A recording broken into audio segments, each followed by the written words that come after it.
Is that Ethel, I believe, is his name, or not? Got no good names. What's happening? I just got back.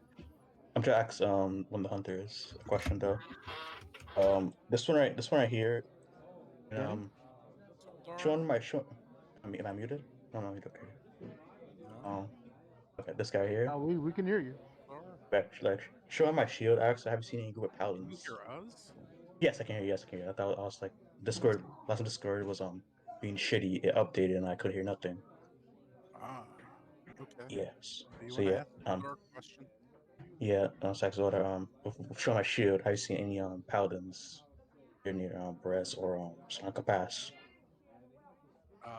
Kind of turning back to you after answering all your questions before, he kind of shakes his head and puts his mug down and points over towards Zeppelin, saying, "He's a paladin, only one out here, I think." I see. Thank you very much. He I'm leaving dropped. be. Uh, what Zepla? Pardon me. Indeed. Tapping on on the shoulder carefully. Zepla, may I borrow a spare moment of your time real quick? Is he gonna respond? He was in conversation with Bennett. Ah, Turning to you, he kind of nods and says, "What is it?" yes. Showing my shield. You seen any of my group of my emerald members of the gauntlet anywhere in Brolia? Mostly in Perez or Slanka Pass. Shaking his head, he just goes, "I've never been to either. Most I've done is gone from Kretz to here to Argynvost. Haven't seen anything like that around." He says, tapping your shield. Let's see then. Oh, God, protect them all. Thank you for your time and God bless. Damn it. Okay. Zardis bows and like retreats. Not retreats, and like walk back towards his table. Okay. Damn it.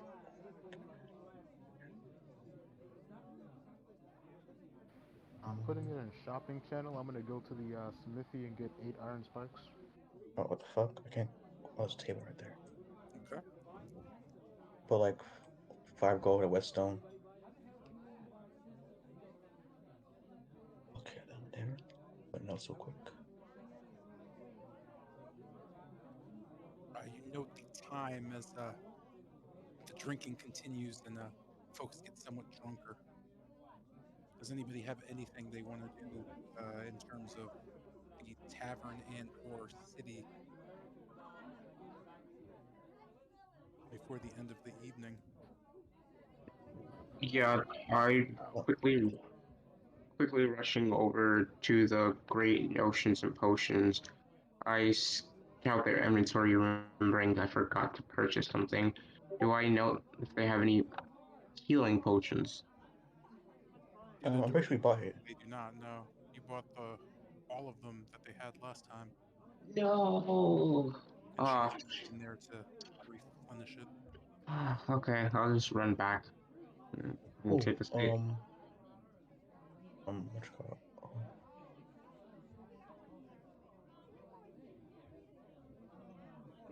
Talking to Lucian, and fuck the table for my life, dear God. Fuck. This something the matter? Yes. We should probably go ask guards as well. Temple. There's nothing to ask them. Just had the hunters, and I was gonna go relay the information towards Bennett. Fuck the walls, man. Bennett. Everybody is gonna relay the information to everybody. I mean, sure, we can go and ask the guards. Seem Yeah. kind of hesitant.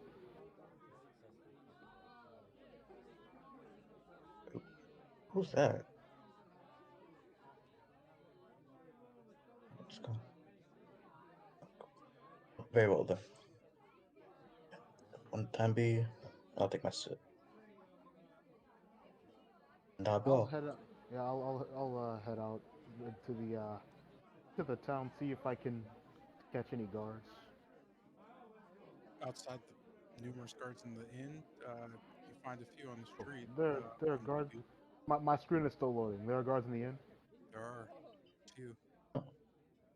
So like I'll uh, 1, 2, I'll 3, walk over 4, to one of those guards. Hello there. Mind if I get your attention for a moment? You note the guard kind of just glares at you. Drinking here. Go away.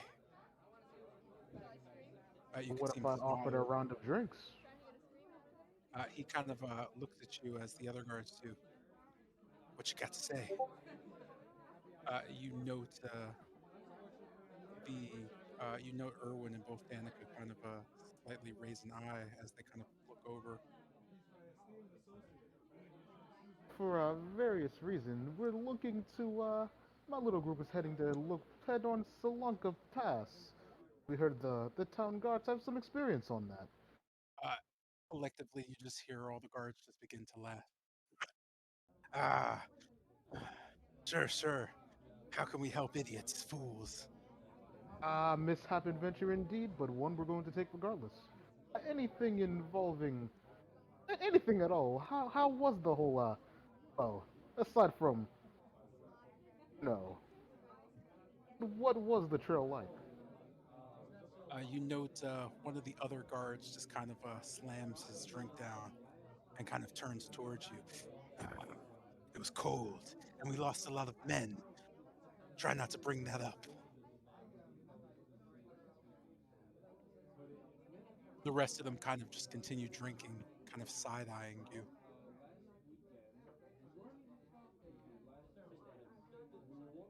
Well, any note on the specific dangers aside from the cold? You just kind of see the guards look at you. The one slamming his mug gets up. Listen, I don't care what you're looking for.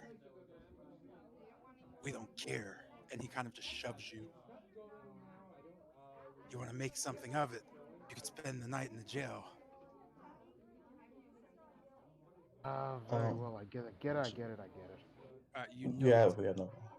Irwin and Danica quite paused as the other patrons as well look on but don't say anything.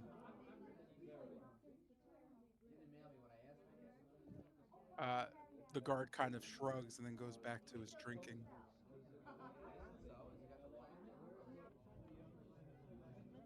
Oh, you're right, sir. Lucian. What? Well done. We're not very much formative. You note the guards starting to kind of whisper amongst themselves. You overhear one say the name Lucian. Kind of hit Zardos' shoulder.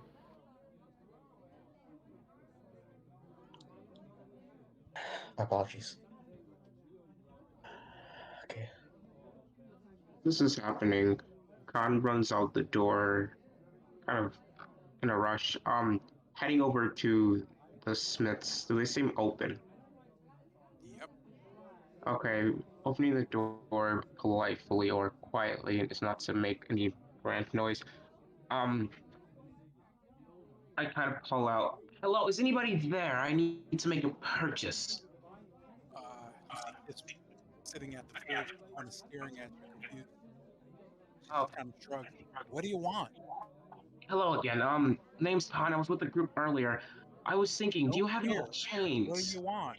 Chains. I want chains. She kind of points at the chains on the wall. Have a bunch. Thank you. I will purchase two. Well, yeah, one 10-foot chain. Uh, Thank you again. As I put, I think that was 10 ravens. Uh, yeah, it's chain. Yeah, as I put 5 ravens down and head out back to the tavern. Sorry. Up in the Excuse me. chain. Put five down? I'm confused. No, it's a 10-foot chain. It's cost 5 ravens. Wait, no, it's 10 ravens. My bad. Yeah, 10 ravens. I'll put 10 ravens down. All right. There's 5 in stock. That confused me. Yeah, as I head back to the tavern, kind of um playing around with it and trying to fit it in my bag. Can you note that in the shopping thing? Yeah, well,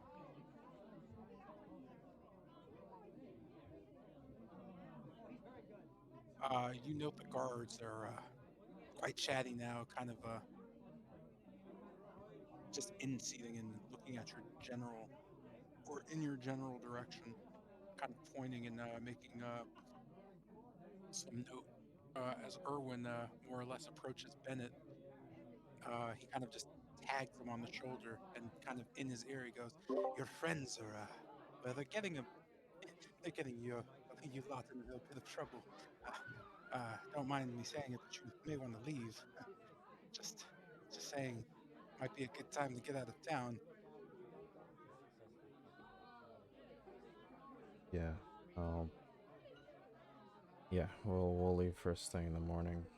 Last thing He is kind of taps again and just shakes his head. No, I think it's better if you leave now. And he just kind of goes back off towards his wife. You note the guards kind of all coming together. shit. Well, seeing this go on, I kind of go over and just whisper to Kester. Oh, it looks like we're going to be sleeping in the wagon for the night. Well, if that is what we must do, we must do it. I'll just start heading out. And I see all this happen, right? The guards gathering all together and everyone else kind of leaving, put off a bit. You do, yes. You have not been noted. Neither has Jotun, as you're both sitting at the bar, kind of by yourselves. Oh, okay. I kind of just I like glance at Jotun a bit, seeing what he's going to do. Eyeing him.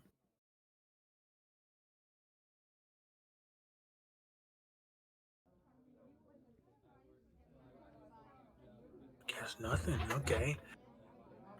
Uh, hmm. Let's look at the spell. Just nope. Okay.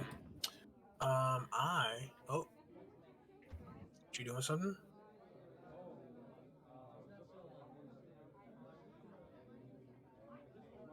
Jeanette, are you doing anything?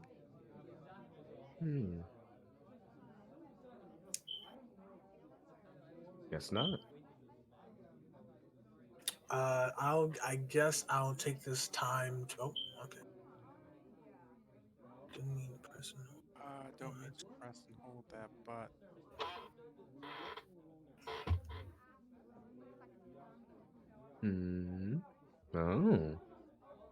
Oh. I'll take this.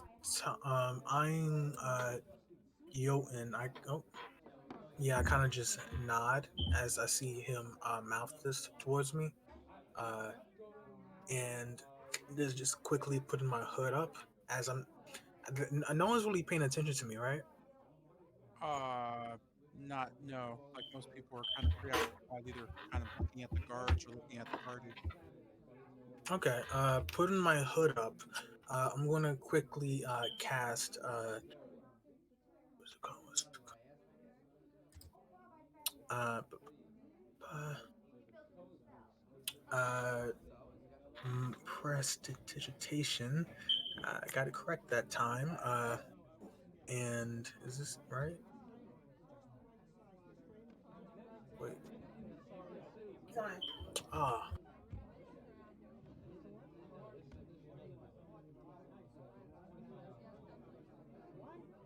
Looks like we got 12. Uh, Yeah, I'm just gonna head over towards the carriage. sorry, Zeppela and Sandra. I guess at times been cut a little bit short due to circumstances. You can see Zeppelin nod and kind of grab his the hilt of his sword in the sheath and kind of just look at you. If you need help, I aim to give it. Just say the word. Although I've never been kicked out of a town before. Yeah, and I definitely wouldn't want you getting kicked out of this one. We'll this on our own. The sooner we leave here, the better. You know, Cassandra's just kind of glaring a bit and nodding. Yeah, the sooner the better. I think I'll head upstairs to bed early morning and whatnot. Oof, as she just nods to both of you and just goes on her way. Uh, all right, I'm just make this quick. I'm gonna quickly subtly cast prestidigitation, causing my cloak to become a. Uh, if I remember correctly, it was a very starry appearance before, right?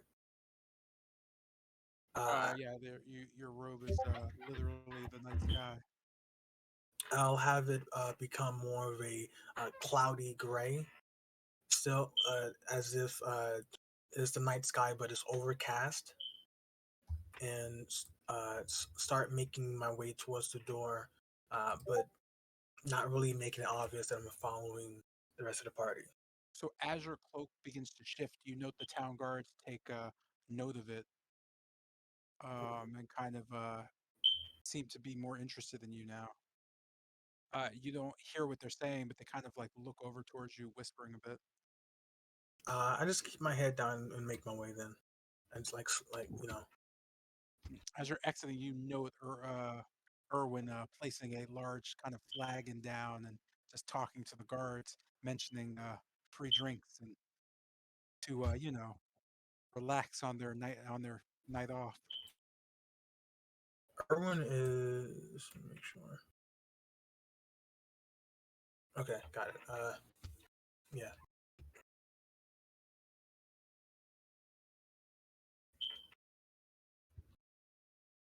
Pilgrim is being followed, you note, by like two gentlemen who kind of stand at the door and stare at your group as you make your way towards the town. Oh, Looking at the two, I guess eyeing them a little bit, do do they seem familiar? You've seen them both before with the speaker as well as the watcher. You note them as being members of the Keepers of the Feather, as they just kind of look at you fairly stoically. They don't seem to be aggressive or anything of that. They're just kind of looking at your party and notably standing kind of in front of the bar as one of them takes a pipe out, moves aside, and begins to smoke, and the other just kind of leans on one side of the wall, just kind of looking up into the drizzling night sky. They don't seem particularly interested in you. However, they did indeed follow you out.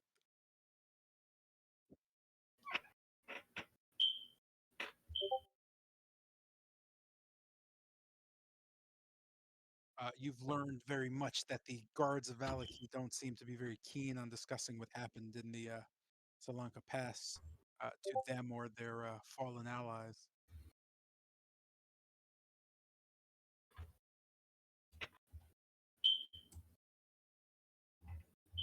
Looking back towards the party, I'll just kind of say, "Well, boys, so we going, or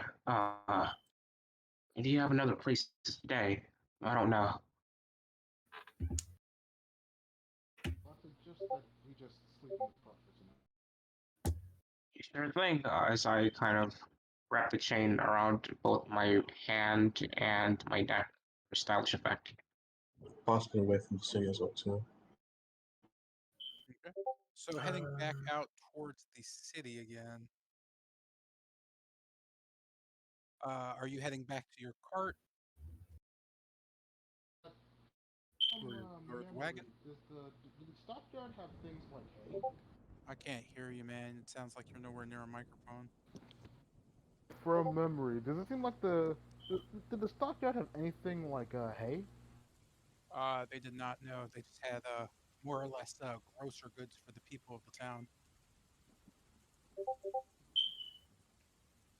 Uh, oh yeah, to the to the cart we go. Okay. So walking through the rain back to the cart, you note the small amount of lights that are on in certain buildings and the people outside kind of on their porches and areas. You see them just kind of frantically smiling at you as they are placing just bundles of twigs tied up, very large ones, just right in front of their houses into these just metal kind of braziers and just kind of shifting them around. You could see slowly uh, as you kind of pass by each house, they slowly start to light them. You see them pouring liquid on them as they light them to catch fire. As you start seeing just small torches brightly lighting up in front of people's houses. This to you symbolizes that the festival of the blazing sun is due to begin shortly in the morning as they prepare themselves. Heading Uh, back out. Go ahead. I was just gonna ask. Do I know? Should I be worried about the festival of the sun from my experience? Um, Not so much. No, you just know it's one of the burgomaster's festivals that he forces everyone to participate in. They have about four per year per season. This one is for the fall. The last one in the summer was the werewolf hunt. Um, you note that the only thing that occurs every year is the same thing you're used to, and your whole family usually attended, but you never had. Oh, okay. So it's just most okay. Gotcha. Just another day for me then. Coming to the front gate, you note two guards kind of dozing off as they kind of slam into the gate, just waking themselves up and just looking around. Who goes there? Seeing your group And I'll approach, go you see both of them to kind of sneak by. bears up. Pardon? I was gonna try to sneak by, and then they walk up. Oh, they kind of just look at you. Uh, Travelers leaving at this hour. They kind of look at the sky and then look back at you. Rain hitting their helmets.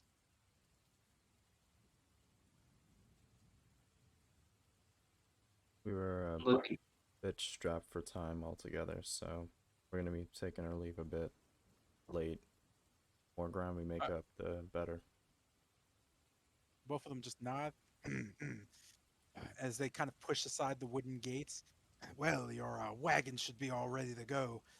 Keep in mind, pretty dangerous at night, but you lot look like you can do some fighting. As they kind of just let you through. looking past the guards as I walk by, do I note any like familiarity? Or do they They're the seem same guards who took money from you as you entered. oh, okay?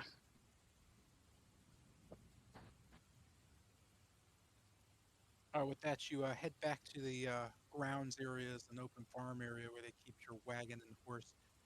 Thanks to the lock, you note nothing suspicious about your wagon. You note your horse is positioned right under a bit of a trellis with a small kind of roof keeping him dry. As he sees you, he lights up a little bit. Doesn't seem to enjoy the cold outside, though. I'll go over and pet him and feed him a tomato. With this, it notes Lucy and then openly just takes the tomato and calms itself down. What would you like to do next? Well, I'd suggest that we stay in the wagon for the night and head out early in the morning. Okay. Based on the size of the wagon, not all of you will be able to sleep in it. It would only fit about four or five of you. Do we have Looking in the tents? Outside. yeah, I don't mind sleeping out, but do you mind if we forage for, I guess, plants? I'd like to I acquire some. kind of do mind. I'd rather not get spotted by the guards. Uh, uh, hmm. I'm looking down and kind of around me. Do I know any Strahd fruit, at least in the vicinity? You don't notice any straw root near Valaki or the town now. The area Oh, is cultivated. maybe some other time. Yeah, let's set up the tents. It's fine.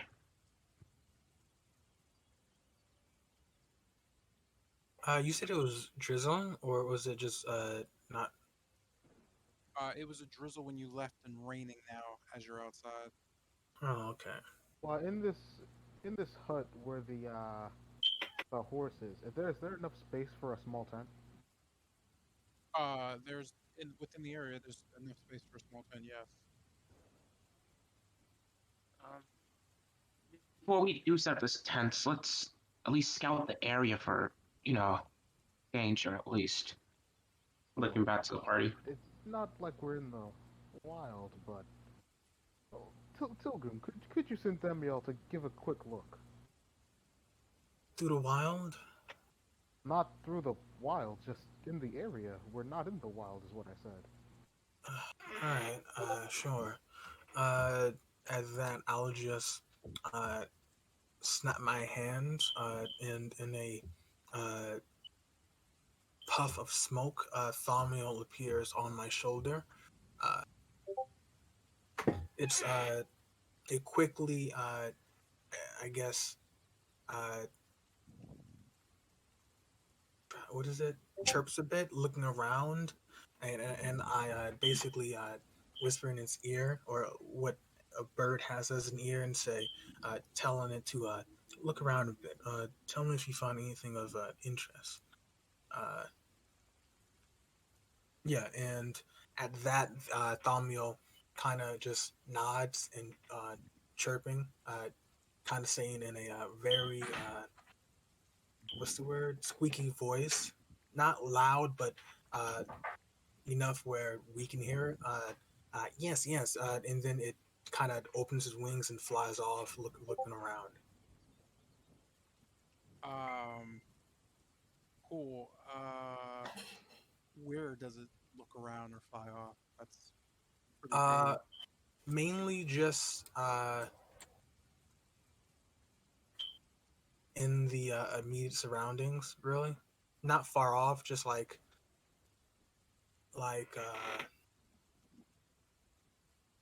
let's say I don't know, is like a quarter mile too large radius wise? I mean, if you could stick to feet, that'd be great. Oh, say it in feet. Okay. You only have what the footage of the movement is, man. Like, Right, right. Okay, then just 100 feet. Then just circling around 100 feet. okay. Yeah. So as you're setting up your tent, you note the guard from a distance, kind of like looking over as one slowly starts to approach. As he approaches you, he kind of shakes his head. What are you lot doing? We're seeing if we recently bought tents, and we're seeing if we can set them up properly before we, head off into the night. Likely have to He, be sleeping out there. he kind of nods. Fine. No loitering around, though. Burgomaster have your head on a pike or, well, string you up in the square. Right. Understood.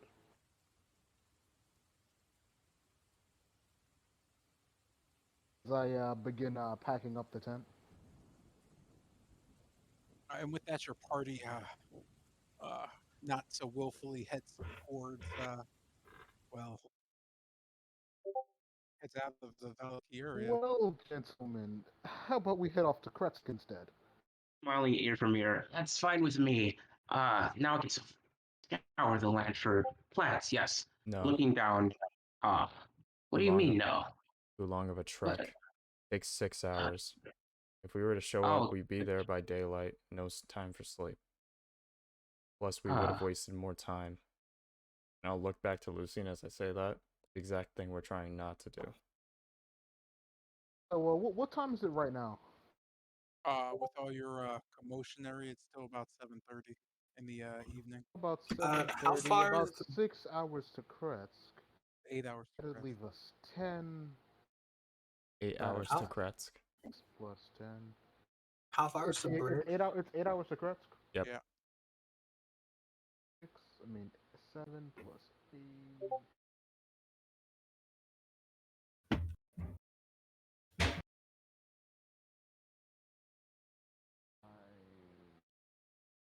To get there by 3:30 in the morning, assuming there were no troubles along the way.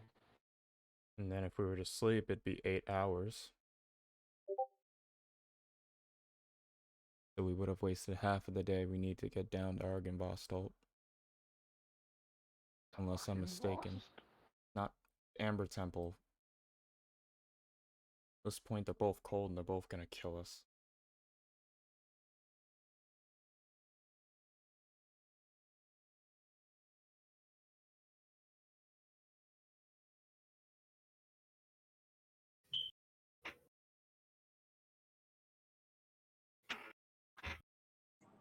It takes about take about 2 days to get to the Amber Temple, and I think tomorrow we'd have 3.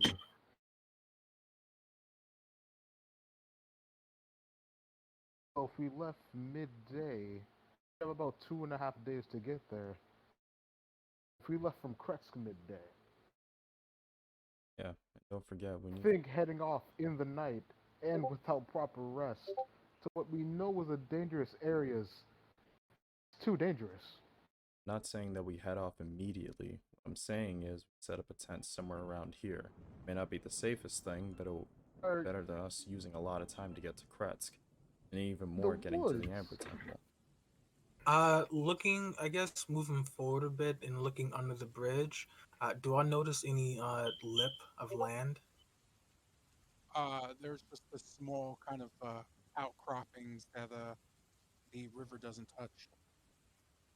Uh, it, Just about like 5 feet off, and then it just becomes just soggy riverbed. Seeing this, I kind of, well, kind of head back over to the group. If we're talking about a place to camp, perhaps we could camp under the bridge. It's not great, but it would get us out of this rain. Great idea. There's probably So, Strahd down there. looking up at the sky and how the rain is coming down, look over at the river going under the bridge. How fast is the water? Based on where the lake is positioned, it's not too fast, but it's slowly gaining as you like watch. That's that's gonna fill the banks throughout the night. We couldn't stay the night there. As this is happening, my eyes peering at the ground. Are there any signs of Strahd root around me?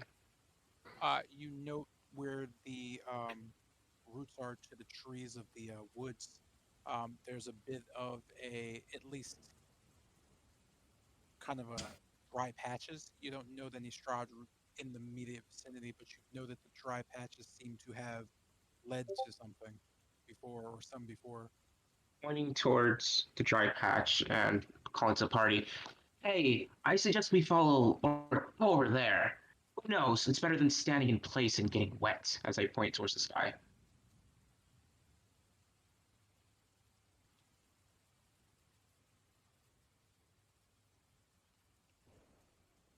I'm going to respond.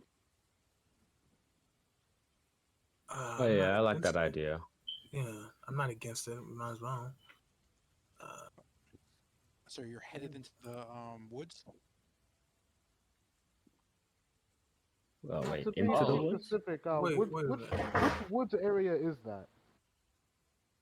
It's just the woods next to where you're at. Like around here? You're wherever the cursor is. That's literally where you are. So you would either head north this way or south this way.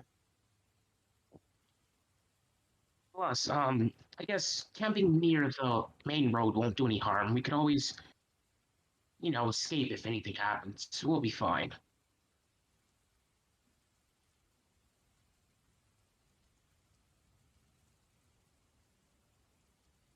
Ah, God, just so be it. So do you head slightly north or south? We had slightly north. Okay. Put you in the fairly dense area of a forest. You note the wagon and the horse cannot go there, so they have to stay on the side by the bridge. I'm getting closer to the forest or inside the forest. Do I sense any Strahd root since I'm near the patches? Go ahead and roll a nature check or survival. Which one? It's nature. We'll just do nature. Hey, Silgrim, you mind giving me a hand as I kind of call back to her? Hearing that, I say, yeah, sure. I'll look for instead of Strahd root, I'll just give him some mine if he asks. I'll see if I can find some Shiva shrooms. Shiva shroom. That's a mouthful. So that would be Shiva. individual rolls. Nature, No. right? Yeah, you would not be helping them. Nature, right? Yep.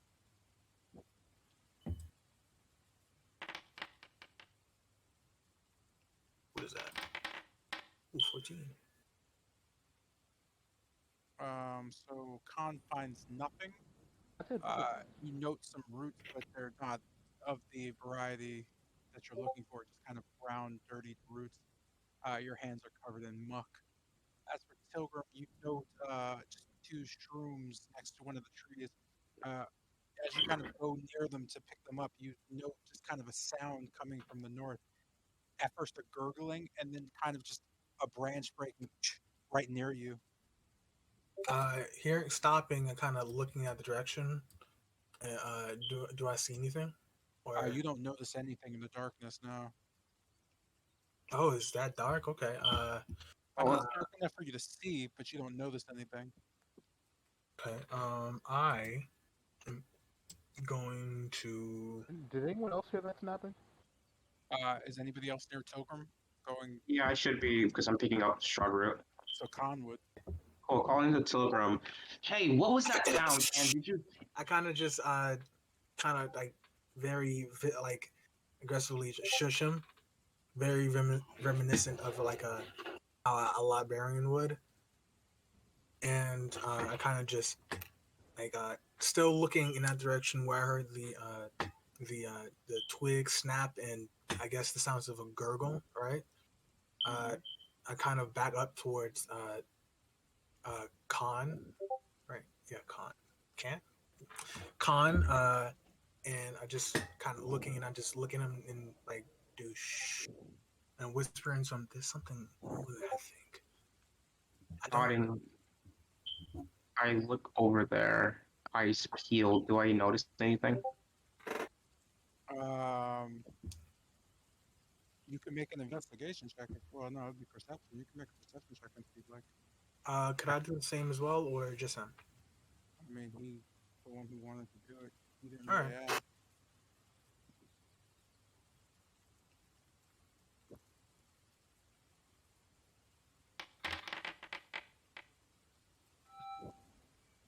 Wow. So you don't notice anything. As this is happening, you decide to kind of venture further in. You get separated from the party as you are now kind of at the just in a forest. Turning back, you don't notice Pilgrim or anyone else anymore. You note the trees behind you have almost closed off, kind of just encapsulating you by yourself. Uh, Khan has been lost to the party.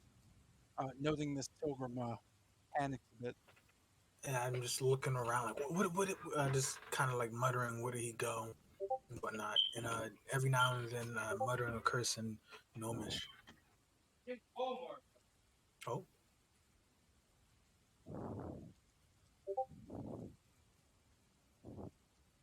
Hello there. Um, instead of looking back, the streets have kind of closed off. Yes, the trees have almost moved into a different place.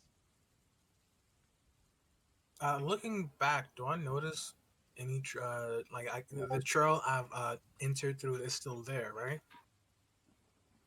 The trail that you entered is still there, going back to the party. Yes. Okay. Man. Okay. I am going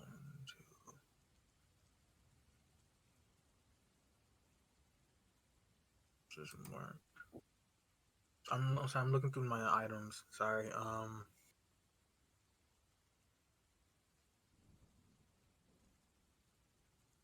Okay, I know what I'm gonna do. It's dark out, right?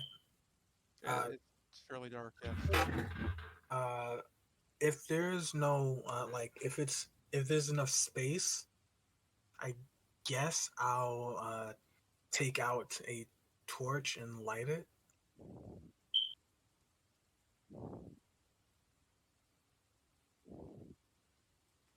Yeah. I'll take out a torch and light it. Let me go ahead and do I just hit this dice thing. Okay, really quickly, you were lighting the torch back by the party, or you're lighting the torch entering more into the forest towards where Khan it was. I'm not moving. Actually, I'm just staying where I am. Okay, so you're So near the party. yeah. And during this, is anyone else doing anything else currently, as the two have kind of wandered a bit farther from you? Zard is distracted his sword. Zardos is sharpening his sword. Hey, Anyone else? Lucian just kind of wondering what's taking Pilgrim so long. He'll just head in that general direction. Think on my life. seeing Lucian head off, I'm gonna tail him, I guess, just looking back to the party and just having them stay where they are. Nobody else wanders off. Yes, Yeah. sir. At this point, I think I'm kind of just yelling out to Khan. Just see if I can see if he can hear me. Am I able Hearing Tilgrim yelling Khan, I just start running towards that location. Oh, As that you makes yell sense. out Khan and thunder kind of crackles down, you can almost see in the light, just out of the corner of your eye, you can see Khan kind of off looking around. As you kind of see him and you can hear the echoing of your yelling, you hear another and then just a large kind of flapping sound. Just a, with this, oh hell, Oh, you note your surroundings. Everybody go ahead and roll for oh, initiative. Oh wow! I can't. Sorry, I what do you mean can't by see. I everyone? can't Oh see, crap! and I know this is bad. I can't see, and I know Oh, this is bad. joy. wait. You can't see Lucian? No, I cannot see. My screen is Refresh, black. refresh, refresh. Yeah, you're gonna want to Yes, refresh for this one. what I've been Uh, doing since the start of the session. Man, a good day to die. As Khan kind of struggles through the forest and Tilgrim yells out, it seems that you've caught the attention of a few vampires with strange undead things kind of roaming with them, chains connected to their necks. Behind them, up on the trees, you know just large creatures in the darkness, kind of just flapping and perched, looking down.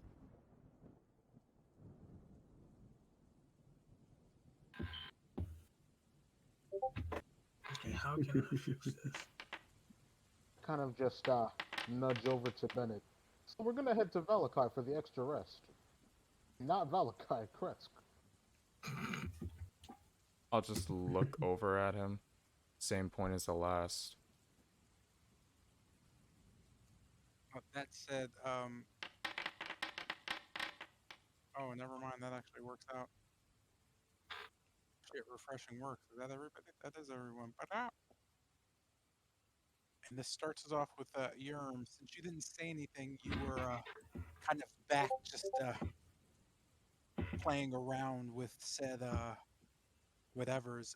Due to this, your movement has been halved. You can only move 15 feet. What do you do?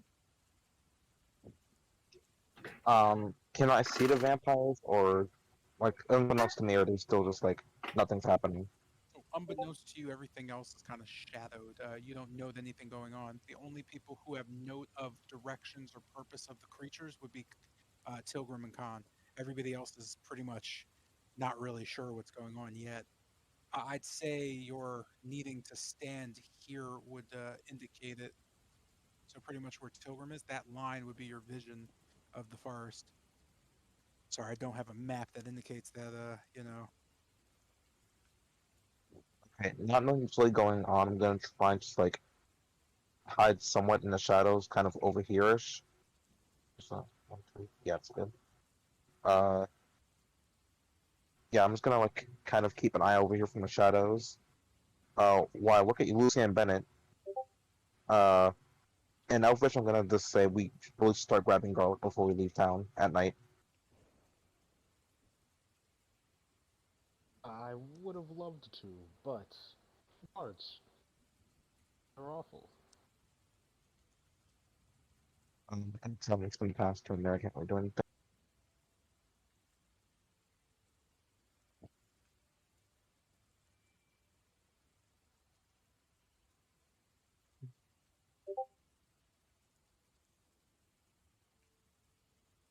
I'm not my turn. Pardon? Oh, I'm done with my turn. I can't really do anything. Oh, okay. So I'm just gonna like lurk in the shadows, basically. With that, this brings us to Khan's turn. You note the vampires and creatures to your left, more so than your right, which are kind of obscured. You do note sounds coming from there. Due to this, you're fairly surprised. But nevertheless, yeah, what do? You could kind of just see them kind of in the dark. They notice you, but they don't seem to be doing anything but kind of just staring at you, wondering about your movements. Oh, um, hmm. Looking or noticing the rain around me. Is it heavy? It's fairly pouring. Luckily, the treetops kind of give you a bit of a almost a like a tent cover. So there's not too much rain falling down on you, but you can hear the rain kind of around you, almost deafening other audio cues. And when I was stumbling my way into the forest, did I know any twigs lying around or anything that if I stepped on would reveal my location? You noted that there's just a lot of twigs, dirt, rocks, just normal things you would find in a fairly dense forest. Okay. Seeing the vampires, um, I back away slowly, noting where I'm stepping. Do I see Tilgrim anywhere as I take that quick glance when I kept on her peeping in front of me? You could see Tilgrim with your dark vision behind you, a few feet away, just kind of looking on and kind of recognizing to the right of her that there are a plethora of creatures in the trees and on the ground. And are the trees? Are they still covering my exit or my way to the party? Or are they open now? There's nothing open or closed. The party is within the forest with you as they've moved towards Oh, you based on cool. the sound. That's great. All right. Mm, ready? I'm just going to, or I step back a couple of feet, noticing my pathway, doing my best not to step on anything. I kind of head over to Tilgrim and whisper, "Hey, yeah, I found out what that sound was. Hmm. Did you find any Strahd root?" I just look at him disapprovingly, Yeah, disappointed. with this, you can hear the echoing of his voice going throughout the forest as you can just Just hear, whispering. He said he whispered. Yeah, I was whispering. and you can still hear the echoing of his Oh, whisper wow. as you hear I need to this. learn how to whisper. Cool. All right. Disappointment. All right. Okay. I kind of nod, and with that blade in hand, well, chain in hand, I'm just going to step back and not stepping on anything that I noticed before. And I'm going to take in my surroundings. I could look around to carefully assess the situation. Do I see anything else besides those two that were in front of me? Um, you note from your location everything you can see on the map visually now. Those things. All right. Chain in hand, I prep my action to throw a chain in an attempt to grapple any creature hostile towards Tilgrim or myself. And I'll end my turn still thinking about how to get out of this. Okay, with that, it brings up Lucian's turn. You note a few creatures to your northern northeast, but other than that, you note Khan for some reason readying a chain, and as you also note Yerm to your west. What do you do as you have not yet been fully spotted? The only ones that have seemed to get any ire have been Khan and Tilgrim.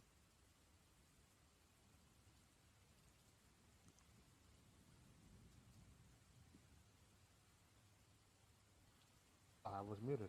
I whisper over to Khan. Well, well, seeing how when he tried to whisper, I could hear it audibly from all the way over. Just kind of saying in a really low tone. What's the situation here? What did you find? Bring back in Elvish, I'll just say, well, there appears to be big bat-like thingies, vampire and a skeleton, eastward and northwestward. I'd say in total there are, as Khan looks again, or I look again, 2, 4, 6, 8, 8, 9, 9 enemies. responding in Elvish. Ah, son of a. You really didn't have to separate from the. And he'll just, Lucian will step forward. To, to get in front of, Tilgrim. You note as you step forward, you can see from your right just creatures immediately glare towards you in the darkness and just kind of just you see vampires crouched down with chains connecting them to these skeletal things uh, as they just kind of stare at you very quietly, kind of motioning to each other and staring back at you. Does it seem like they're prepping to attack? It seems like they're doing something. You're not quite sure. It just looks as if they were waiting or contemplating. Well, looking at the chains connecting them, looking at the creature and the chains connecting them to the vampires, is there anything particular about the chain? It's just a metal chain that you can see from where you're at. You're not really sure if there's anything specific about it in the darkness. It seems to be like how was it connected to the vampires? It wrapped around their necks or their Well, the legs or vampires are holding the chains, and the creatures with them, the skeletal things, have the chains wrapped around their necks, some of their torsos. the does the this creature seem to have any vampire-ish features? You can't really tell. You just note that it looks skeletal in nature. However, they are wearing what looks like armor or strips of metal.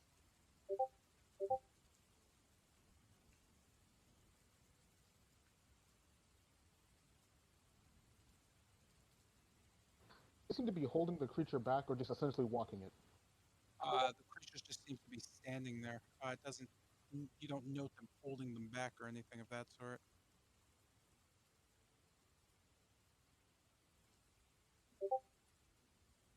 Yeah, he'll just keep sword and shield prepared and that's turn.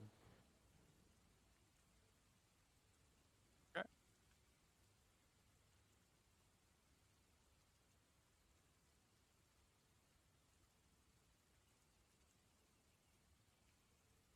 Or actually, Tilgrim and Khan, you note that to the west, one of the vampires kind of drops its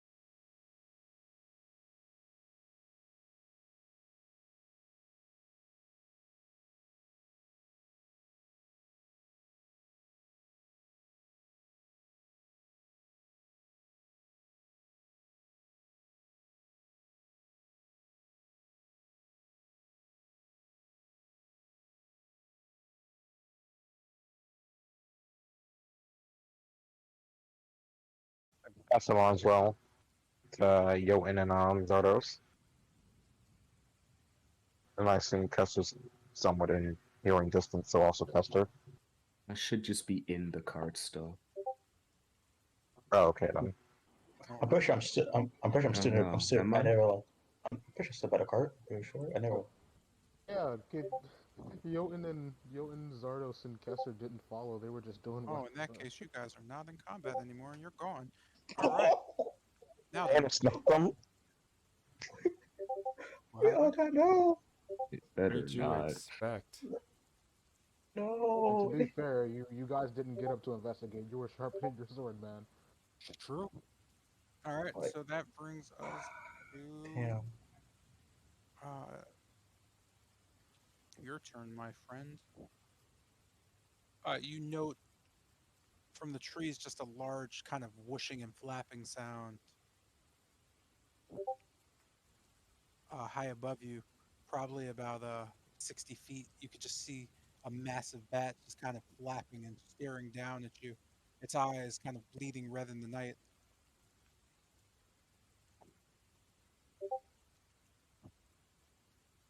It kind of just perches near a treetop as it just watches you slowly.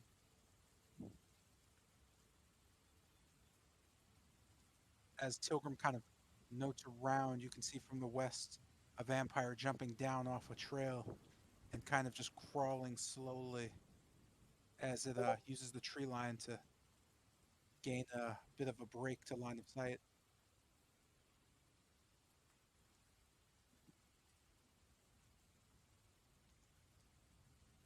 As another bat slowly but surely flies down and perches directly in front of Lucian, looking down.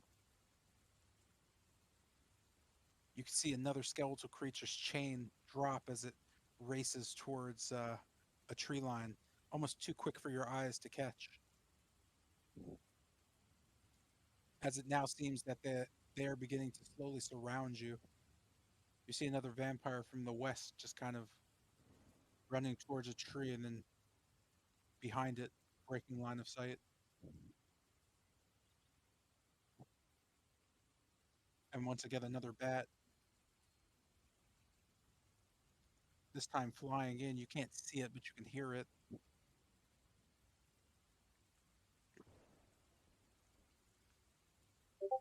Brings us to Bennett's turn. You are now kind of hearing kind of just a growling and a hissing and just flapping. You can hear every now and then just a pee sound coming from the trees. You're unsure what's making it, but you're well aware that you don't like it.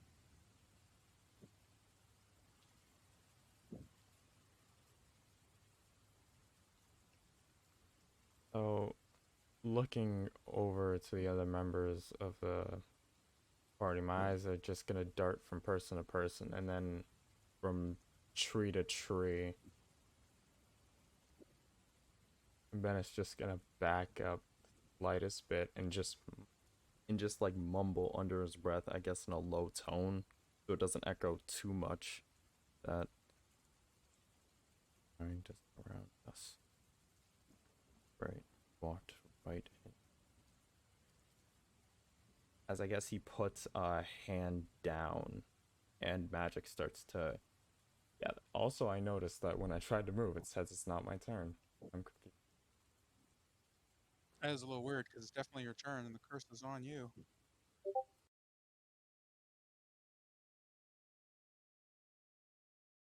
Yeah, I can move you. It says it's your turn. I have to refresh.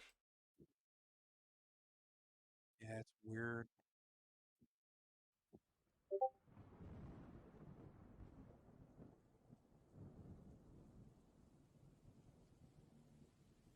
So I guess keeping an eye, or I guess switching line of sight from this area over here to this area over here to Batten's tree. Then it's just gonna slowly start backing up until he's right at the edge, just keeping an eye on the others. And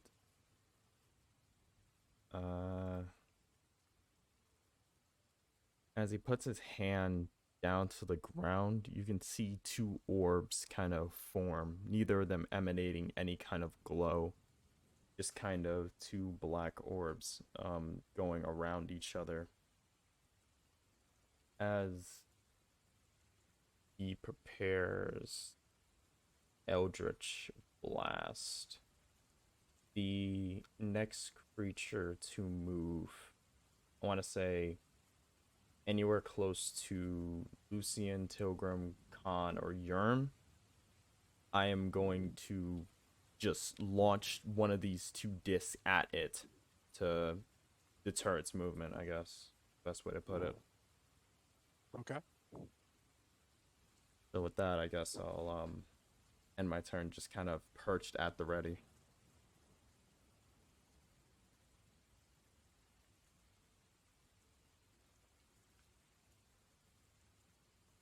With this, another bat just kind of flaps its way towards the east. You can't see it, but you can hear it.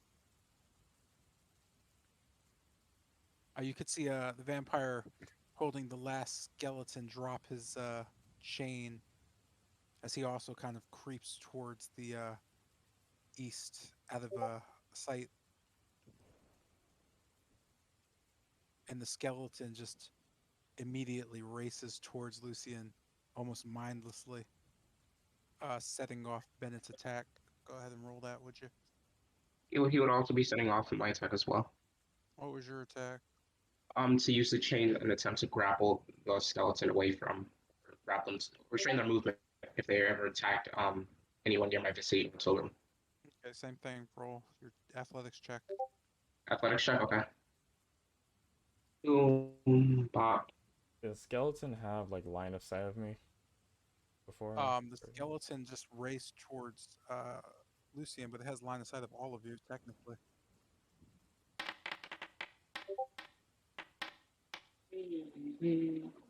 Your athletics check needs to be with disadvantage, Oh, crap. Oh, hold on.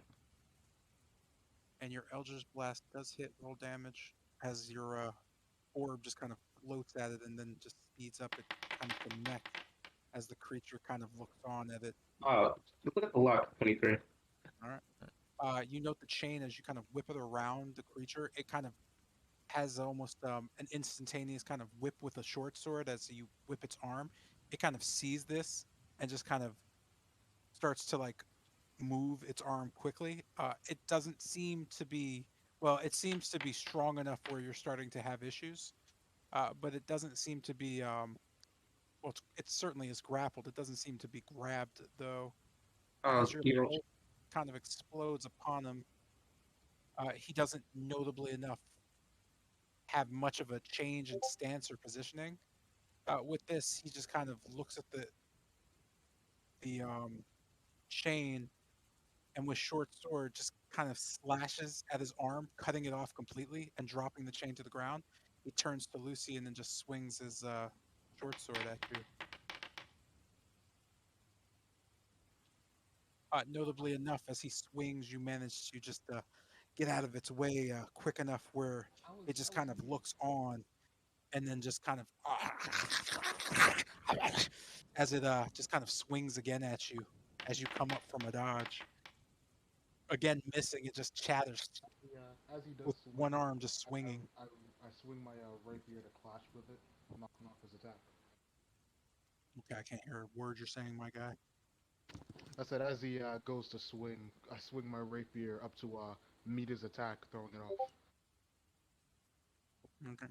It just kind of sits there, kind of ready to strike at anyone as it kind of just chatters looking around. Did the rest of the people at the back hear that or no? You guys are too far away at this point to hear anything. Okay. With this, another vampire just kind of rushes in and jumps towards Lucian, quickly just pouncing. You could see it just, without words, just come towards you with its quite modeled slash bite. What?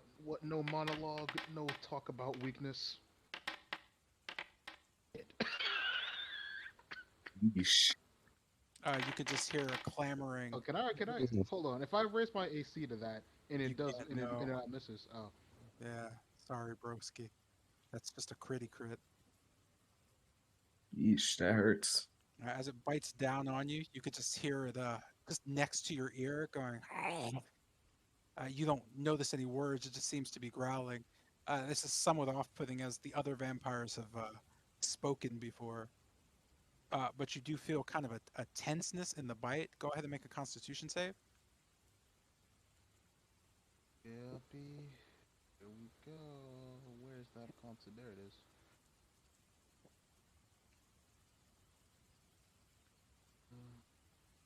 Saving throw.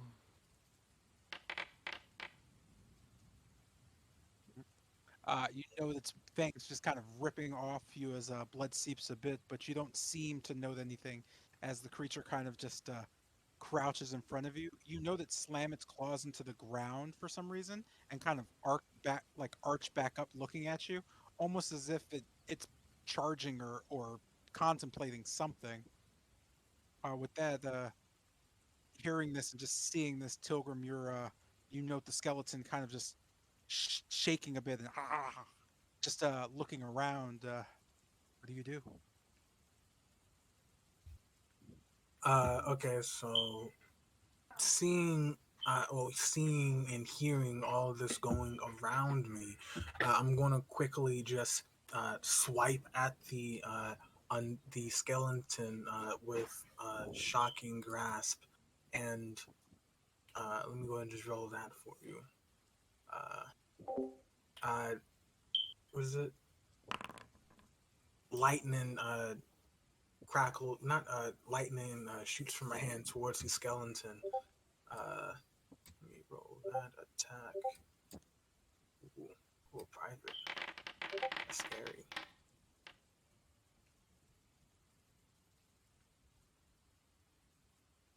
Does that hit? Sorry, give me 1 sec. I'm trying to check something real quick.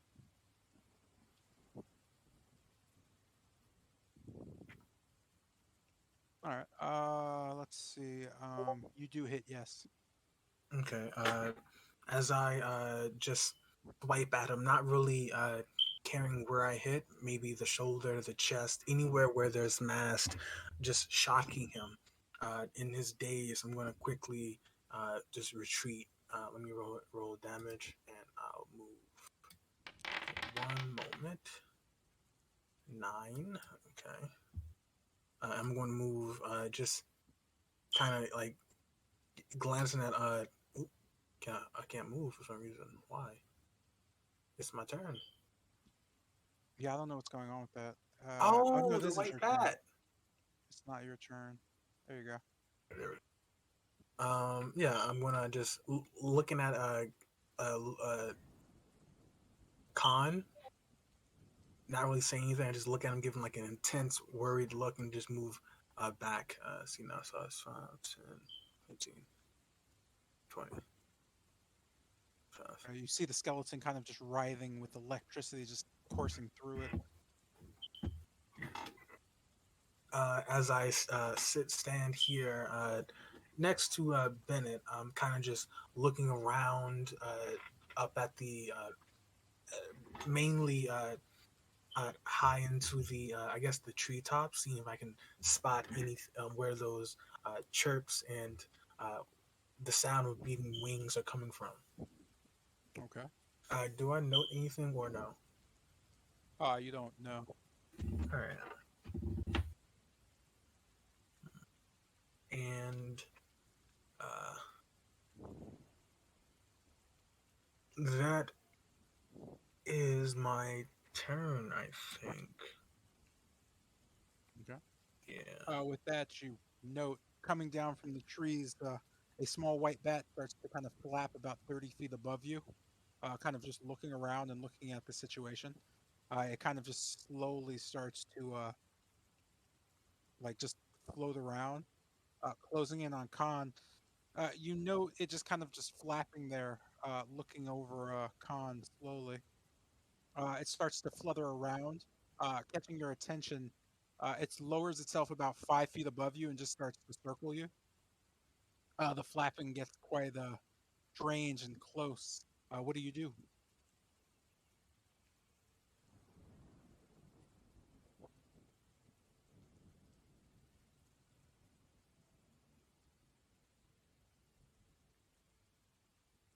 Are you alive?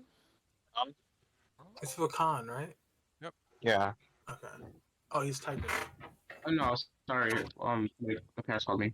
You said the bat is circling me and starts to flutter and get close, but did it take any action? That's all it's doing. Hmm. It's just fluttering around you. Oh, it's a white bat. Oh, that's cute. Ah. Upon closer inspection of what I've known been dealing with hostile enemies, does it seem hostile to me, It's or is it just frantically flapping at you, so it does seem like fairly hostile. oh, it's fairly hostile? I'm going to attempt to speak to it, as silly as that sounds. Um, kind of saying, you may not understand me, but I don't mean any harm. I was looking for flowers or strawberries. Do you understand me? As I make motions with my mouth and hands. Uh, as you note the bat fluttering at the word straw, that stops and just kind of floats above you about 5 feet, just slowly flapping its wings to keep itself afloat. It just kind of stares at you and then just flies up and disappears. Oh, um, with that, I'm just gonna whisper over to Lucian. Hey, did you see that as well? I think, mm, I think Something of See what? I see these two things next to me. If that's what you're talking about, there was a Lucian is just pointing with a shield. there was a small white bat, and when I mentioned Strahd root or Strahd, it stopped and then went away. I'm kind of sad, but that's not important. Interesting. How about we handle this first? Sure thing. As I just Con and Elvish to keep, well, not Leon, but like in this is to actually keep an eye on the enemy at the moment. yeah. Well, as I just put my focus back into defending and protecting. Oh, it says it's still Tokum's turn on my side. Yeah, this actually brings up Yorm's turn. Is my movement still half? Because I can see, or No, would my movement still be you're half? fine now. Okay.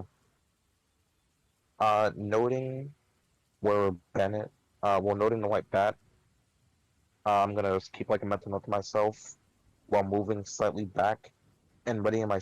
I'm gonna attempt to sneak attack the skeleton, aiming for like its neck to try and shoot its head off.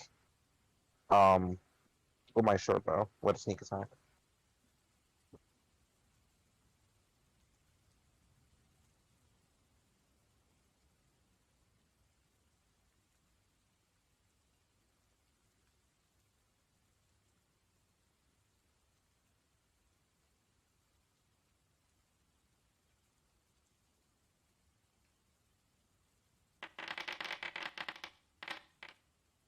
Okay, you hit.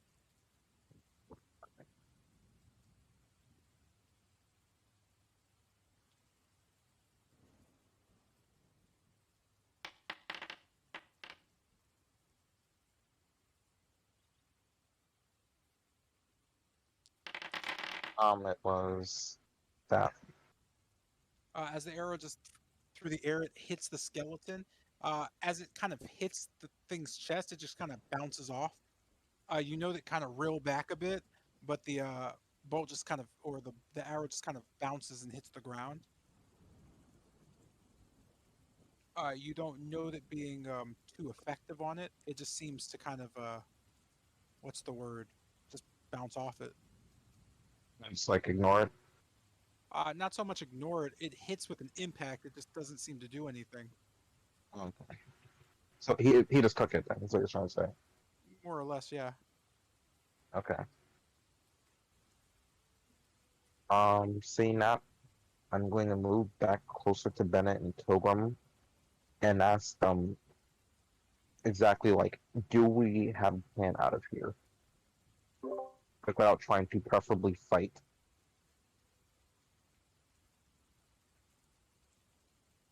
I know is that a bunch of them started moving.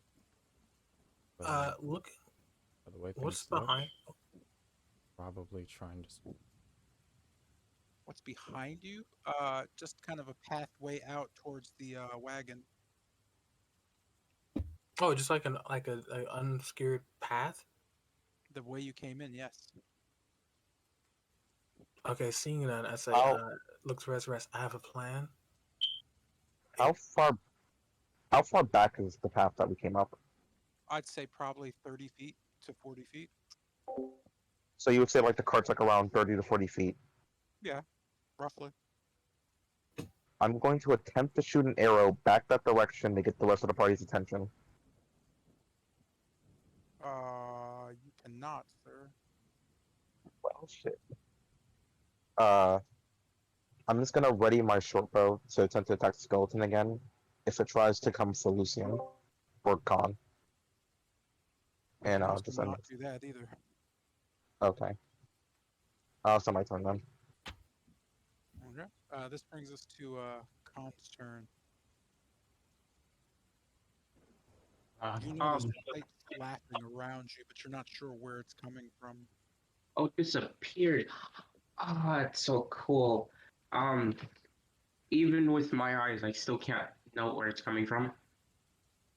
Looking around, you just see darkness above you.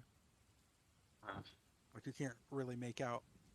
well, saying that, I'm just gonna kind of saying back to the party and Lucia. Hey, let's retreat for now. Would you guys like me to deal with the bats? Suggest against retreating. They'll just chase us. Yeah, but how would the bat chase us if we, it's a bat. If we remove sound, it can't I don't theoretically really chase care us. about the bats. I'm talking about the vampires. Well, we could deal with them out in the open. Try to get out of these forests. Are you fine with that? As I kind of say it's a party and Lucian. Kind of look to my forward and my right. Yeah, that's not really an option for me. I have the point. We're fighting them in like their ground. They have the advantage over us at the moment. Surely you don't suggest bring it towards the cart. Well, the rest of the party is there, and I think we have a better chance with the full party than just half of us. We don't even need to go the full way. We just need to somehow get their attention to come this way I have a or way to closer do to that. us. We could just bring the part. Wait, can y'all hear me? Yeah, y'all can hear me. Can you? I just have a way to gather their attention. If you all can, I would rather not waste it, but if you all can somehow group them together, I have a way to gather their attention. Well, all right, Zilgrim. In the current situation, that's likely not going to happen, as they're trying to surround us. Just back up. Don't get too close. I have a way to gather this. And as I say, I'm just quickly just flipping pages in my book. Yeah. As I kind of lift my hand, do I notice anything with the flapping or the sound around me? You don't notice anything except that there is a flapping around you. Do I note that it was on the same scale as that white bat, or is it bigger? Or does it sound good? You can't really tell with the rain. It just sounds like a flapping of wings. Looking up, I don't see anything as well, right? Yeah, you just kind of see darkness and shadows in the trees. Okay. I'll just kind of utter vainly, Strahd. Does the bat come back? You don't note anything, no. Well, that was fun. Taking a step forward towards Lucian, does anything happen? Nothing except that the skeleton kind of notes you and begins to shake a bit. Oh, Lucian, would you like some backup? Of course you would. As I attack the skeleton in front of him, attempting to knock it away from Lucian. Do, do, with a quick flash of my fist. It's disadvantage, right? Or You have disadvantage on everything, yes. cool. Do. Hell yes, my luck is goaded today. Take that, insanity. And roll damage. Ha ha. Can't stop me. That's one. That's two for the extra attack. That's 15 damage. And I try to push it away from Lucia.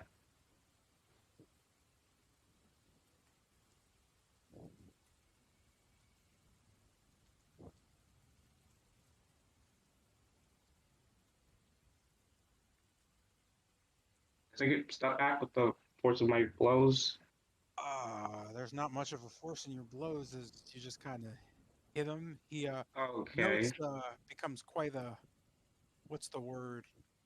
You know that you hit him. He seems to kind of shake a bit more and does get knocked back 5 feet. You could see him kind of stab the sword into the ground and kind of drag himself forward as he uses one arm and kind of looks around as he just kind of pulls his sword up and just bleeds it on his shoulder, kind of chattering a bit. Okay, does Lucian make any reaction to this? As it's stepped outside of his insanity, looking at Lucian. Or did I note Lucian making any reaction?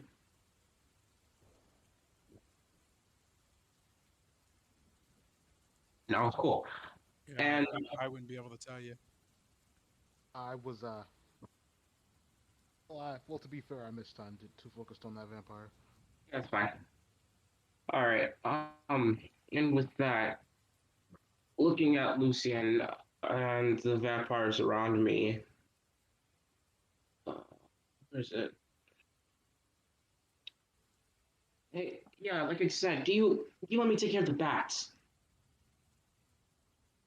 And do you hear that All of them to be fluttering as taken well? care of, preferably. But Do whatever you you can. do you hear the fluttering around for you, or is it just me? Look left and right. I'm sure if you can hear it, I can. Okay, cool. And as a bonus, Khan kind of touches the ground as a copy of himself arises. Oh, as a copy of himself arises exactly where the skeleton was, almost lifelike in a tangible way. As I, in my turn, am looking towards both the vampire and the skeleton and that bat. Hopefully, we don't take too much time.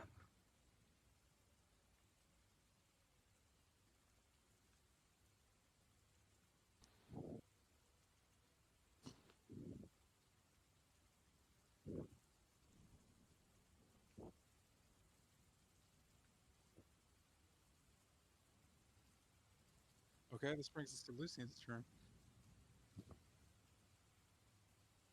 So Lucian, seeing the vampire, begins swinging his rapier at Wild, aiming for its throat. The one. Wow, that second attack. How about that? The first one hits. Yeah. Yes, he just swings once and hits it dead on. Swings a second time and misses as lightning flashes. You note the vampire just kind of taking the blow and just kind of throwing the blade back, just kind of glaring out, still in the same kind of position, waiting to kind of just move.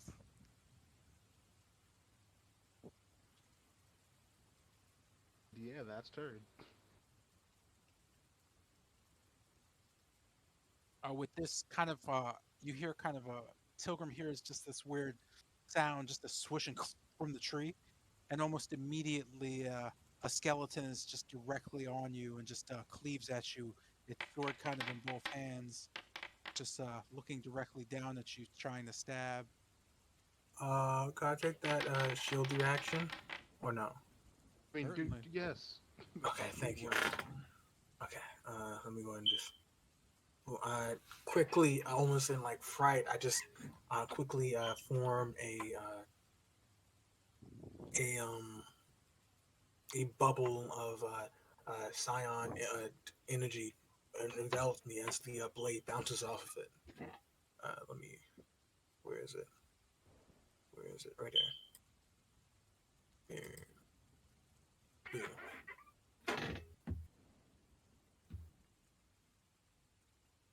With that, you could see the blade kind of bounce off as the creature kind of recoils and slashes down at you again.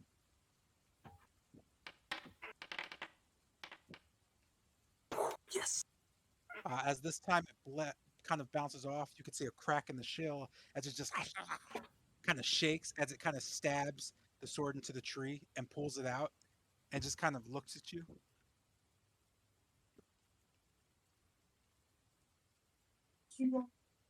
With that, you note kind of a flapping in the trees. Quick question. That trigger the Eldritch Blast that I readied. I thought you used it already.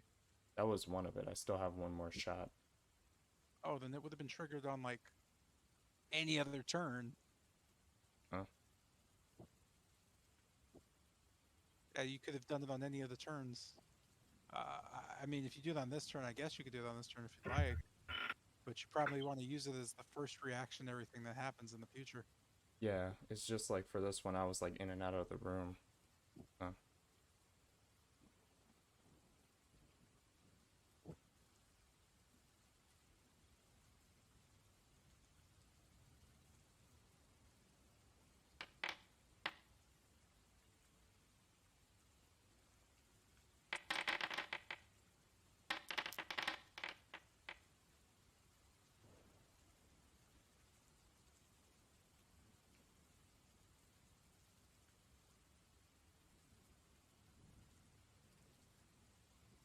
11, 10, and 10. Let's see. Force damage hit. Okay, so you hit the skeleton, kind of just explodes with the aura. You note that the blast hits it as he just chatters and kind of goes back a bit, but seems fairly uh, fairly not kind of hit by it. Um, as this is going on, just kind of in the flash around the tree, you note a vampire appear in front of Tilgrim and claws of blazing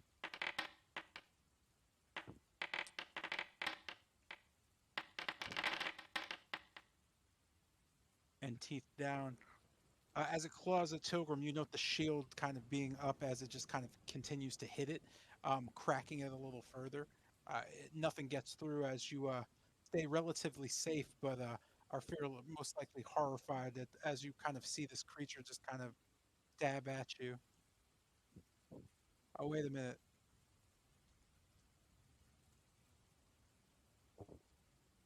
No, yeah, you're good. All right. Oh, with this, you can hear more flapping in the trees. Racing from around another skeleton kind of just comes shooting straight towards Yerm. It kind of slashes at you with sword as it misses. You know that trying to cleave itself back up, reversing the sword swing at you. Missing with that as well, it just kind of shatters as it looks on at you.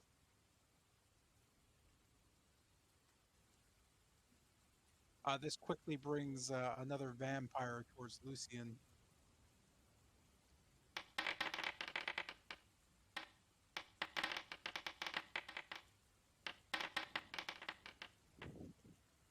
You know, he swings at you as one gets through.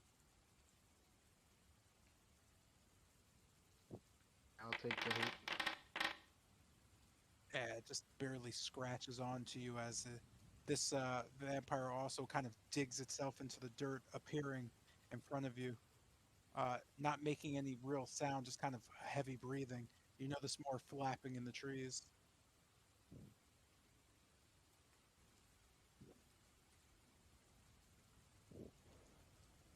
This brings us to Bennett's turn.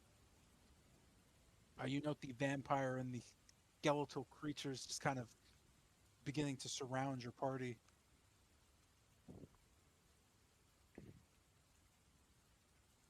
All right. Uh,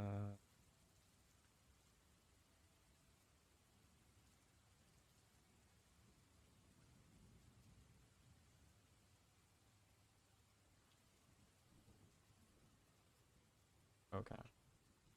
So, guessing the sudden chaos break out.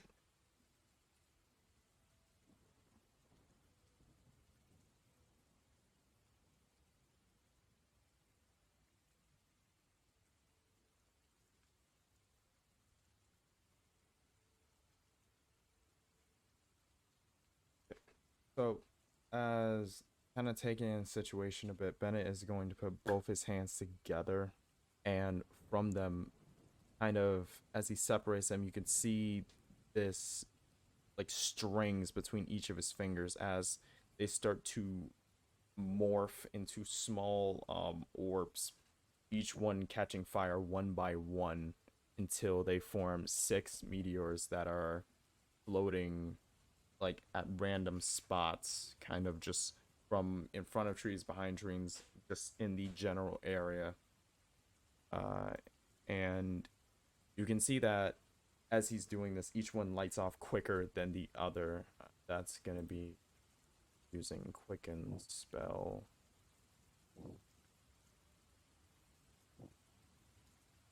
I have that much left. And using my action, I am going to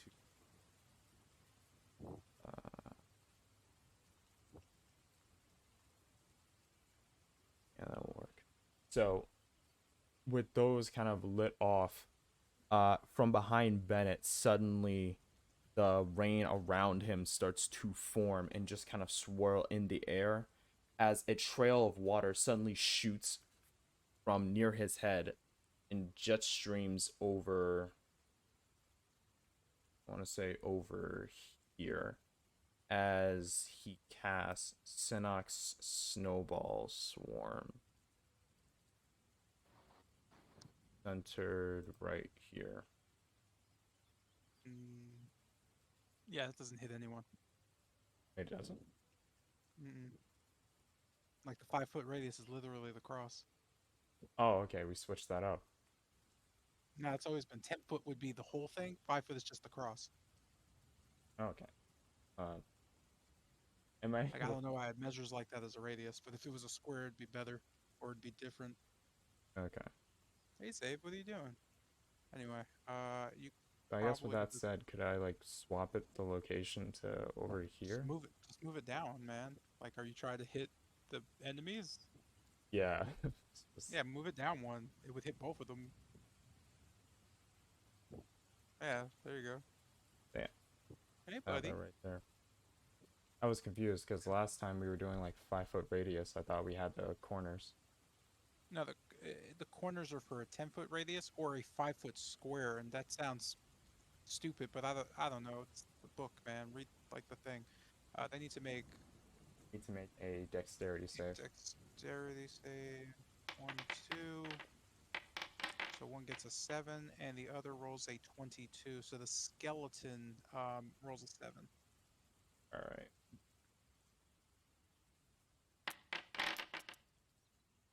So the skeleton takes 6 full damage while the fire, I guess. Okay. So you can see frost kind of building on each of them as the vampire just kind of whips his arms back, shattering it, as the skeleton just lets it grow over his body slowly. Doesn't seem to care too much about the cold.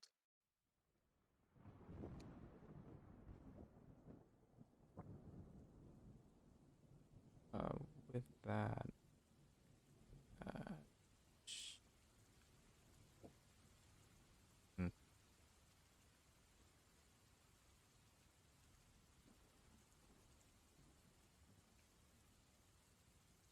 I guess with that, with the meteors kind of just swarming around each location, I'm going to end my turn.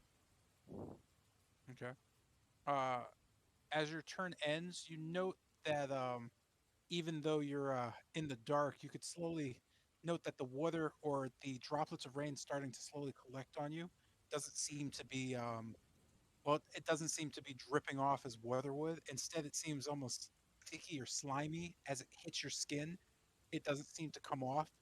Noting this, you all start to realize that it's not raining water. Instead, as Khan specifically just moves, he hears kind of a flutter again. Looking at his arm, you can see uh, that the liquid seems to be a thick red color. As you note, the rain is actually blood. You're all slowly getting covered in it. As this is happening, you can hear the flapping louder. As you see kind of around you, you note puddles of blood slowly forming at different locations. As these puddles kind of shift and move, you note from above you can see the white bat kind of flapping down again. Its fur kind of not touched at all by the blood. You could see the puddles kind of looming near it, and to the south kind of just burst forth. And out of it, you just kind of see just a creeping visage of a female, except each puddle seems to be glaring visages of the same thing as you just see it kind of stare at you, multi faces just glaring up. You could see the bat slowly flapping its wings, looking over everything. With that, you note the creatures and the puddles kind of blood slowly coating as the vampires start to look around. You can see the vampires slowly shaking and becoming more feverish. You can kind of hear just a as just something happens. You see the first vampire burst into just a pool of blood splattering on to Lucian. The second one next to him also splattering. This covers you in blood, and it also covers part of Khan in blood. You notice the skeleton almost getting just shattered as one of the creatures slowly slithers down in front of Bennett and just kind of looks at Bennett. You could see the vampire next to Bennett and the Tilgrim just burst into just a goo as Pilgrim is completely covered in blood. Seeing this, the skeleton next to it just kind of runs off into like just the dark. I know the direction. You don't even know it's happening. Oh, okay. You're too busy being literally covered in blood. Yeah, I close my mouth to not take any blood. As this is happening, the creatures slowly converge towards Lucian and Khan.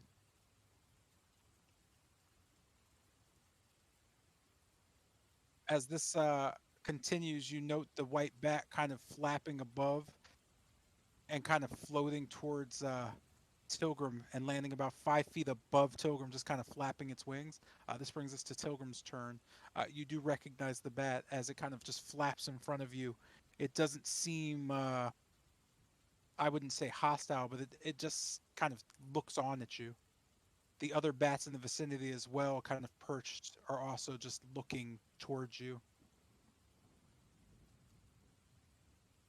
As this is happening, you also note more puddles of blood forming. You now kind of lose sight of Lucian and Khan.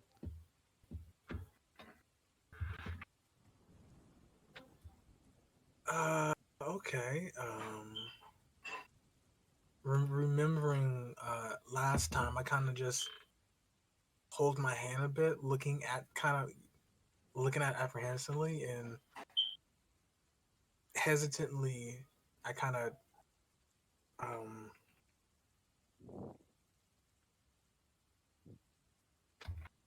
Let me make sure.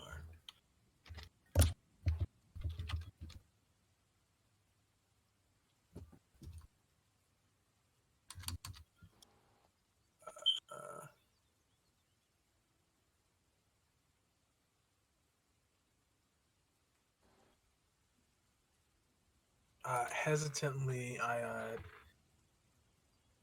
reach out towards it and say hello. The same hand it bit before. It kind of notes the hand and immediately bites it again. Oh, okay. Go ahead and make a. Actually, yeah, just make a dex save for me. All right. Just a quick question. When it bit, was it like just a reaction, or was it just like out of malicious intent, or was that there's something else I need to do for that? Yeah, I wouldn't be able to tell you that. You would have to distinguish that for yourself. All right. Ability check, right? Or saving throw? Just a saving throw, dex save. All right, save. What do we got? That's terrible. You know that just kind of bears its fangs down and bites you quite hard. Ooh. You take 4 damage and begin bleeding. Uh, You note the sensation of it sucking on your the bite. You feel yourself become slightly faint as the bat just kind of perches on your hand, draining your blood and kind of just staring at you. It's still your turn. uh, quick question. How far is the wagon from here? About 30 feet. 30 feet? Okay. Ah, boy, 30 feet. Okay. Um, kind of, recalling pain, but not so much as to shake it off. I'm going to kind of, it's perched on my, like, arm, right? It's perched on your hand, like Oh, it's just okay. kind of sitting there sucking your finger at this point, or part of it. Okay, kind of, like, wide-eyed and not really knowing what to do. I kind of just look at Bennett, wide-eyed, and then just quickly turn tail and dash with the bat in my hand towards the cart. Okay. As you turn to dash, That's it it. just kind of springs forth off of you and flaps kind of up about 5 feet and just kind of stares. You can see just blood running down the fang as it stares at you. In the Oh, back of your mind, you can hear just a weird whisper. It sounds like it just sounds like a girl's voice, but it's not really saying any words. It's just a whispering sound As it, as the bat kind of just starts to fly up until as, it vanishes. oh, I wanted to stop before it did that. Okay. As this occurs, you note the blood rain slowly stopping and kind of just being replaced slowly, droplet by water, as the puddles just the female figure in the puddles just kind of splashes a bit and just drops into the ground as the puddles of blood just kind of still surround uh, the rest of you, but the creatures seem to be gone. With this, all the other bats also just kind of flap up into the night air.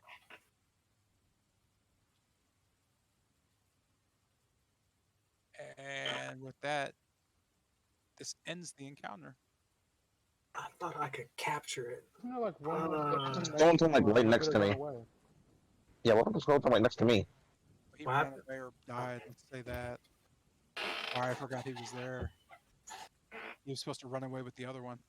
You find yourselves in the middle of a forest. Two of you standing in a massive just pool of blood, thick enough where even in the darkness you can clearly see your reflection. Albeit when you look at your reflection doesn't look back at you until it Wash runs clothes. away. We'll wash So clothes later. turn Let's I get the was fuck around trying out of and to here. look at. bring I it with turn me. around and look at Khan. So, was the Stratwood worth it, my boy? Well, in my defense, I We can don't dilly know. dally later. Let's Don't get I out. don't want to hear it, and I just start walking off towards the cart. Does anybody Trying have to any use trying to use the rain to get some of this blood off of me. um whispering to myself? I'll just say, wait, pick up my chain as well. I don't want that to leave there. I'll just kind Now of say, walking past Bennett, Tilgrim. Don't split the party anymore. Agreed? You're looking at me like I had something to do with this. No, I'm mainly gesturing towards Khan, but I'm just saying to everyone. So about that whole garlic idea. Another stupid room. Let's just take off towards. So what exactly is our next move here? Do we just whoops? Oh, Wow, that was a misclick. I don't know. I don't know why that rolled. I see you guys have a Yeah. bloodbath. So our next move then. It's all right. Shall we head to Kretsk? I'll just take out the coin that the Stani south of here gave us and just flip it in the air. No. Yeah, I was going to say within this nonsensical time frame, and it's now 10 o'clock at night. 3 hours? Jesus Christ! I mean, technically 2 hours, but yeah. I guess as I make my way back to the wagon, I kind of just y'all following behind, right? Soaked in blood. Yeah, yeah, it should yeah. be. I'm in the middle of using the rain to try and get it off. All right. I kind of just not shouting, but you can hear it. Me saying, "The white bat." I knew it. I wasn't hallucinating. It was a white to the wagon. I'm still bleeding from the bite mark, right? Or am I not? You are, yes. It's not much though. It's just kind of just a bite, like a flesh wound. There's just a little blood. Okay. As I get to the wagon, uh, oh no. Oh no. Okay.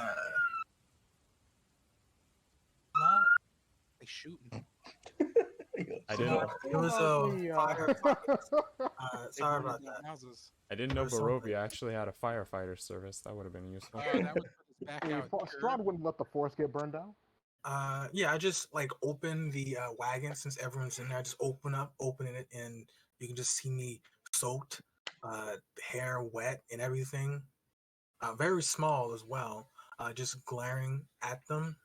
You can still see the blood still dripping. Some blood still on me. It's on. Where were you?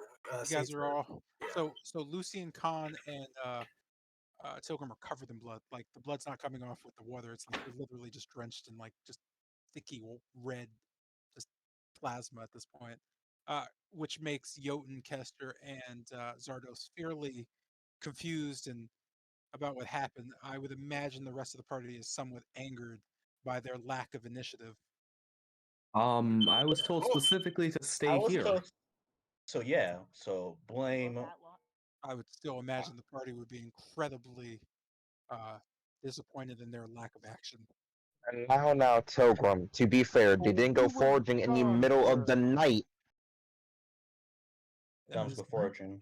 somewhat Bennett accurate. told me to stay here. So I when couldn't I even hear anything mentioned over that there. it was taking them quite a long time to come around, and we went running over there, and you all sat here.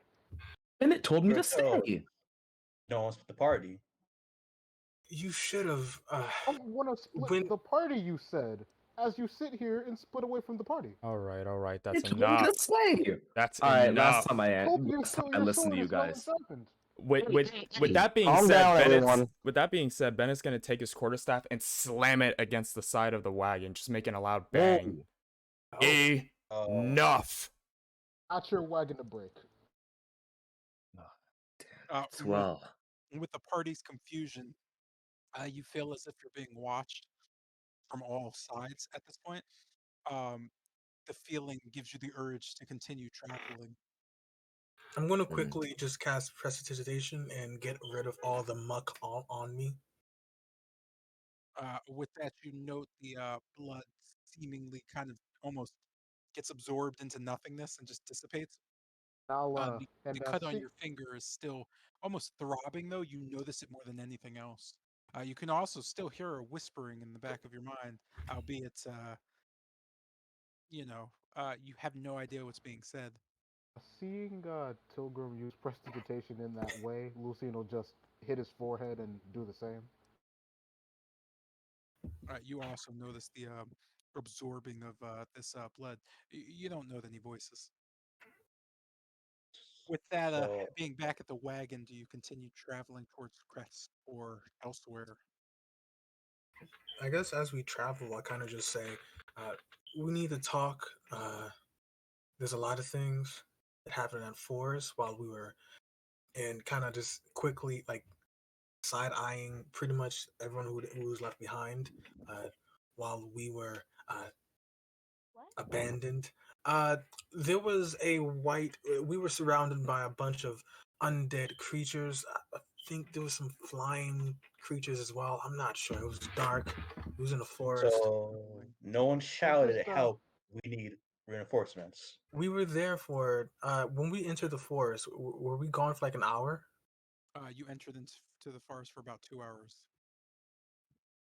We were gone for a couple of hours. It's not important. What's important is that there's undead in the forest, and there's some Oh no! Oh no! something. I don't know what it. It covered us in blood. It was a girl in blood, and kind of like I guess caressing her bitten hand, a white bat, one I've seen before. Well, down south. just hearing this go on and looking at the map, how far is the tower, Baratok Tower?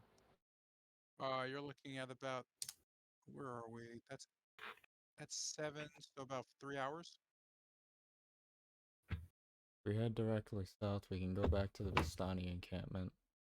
We were left on good terms, so we could probably depend on them for a place to stay for them. Again, flipping the coin into the air. How far is that Vistani encampment from? That would be 2 hours. You would head back to Valaki. Wait, how far did we go from Valaki? Because I thought we were just like in these woods right here. See, no, yeah, you're an hour away, so yeah.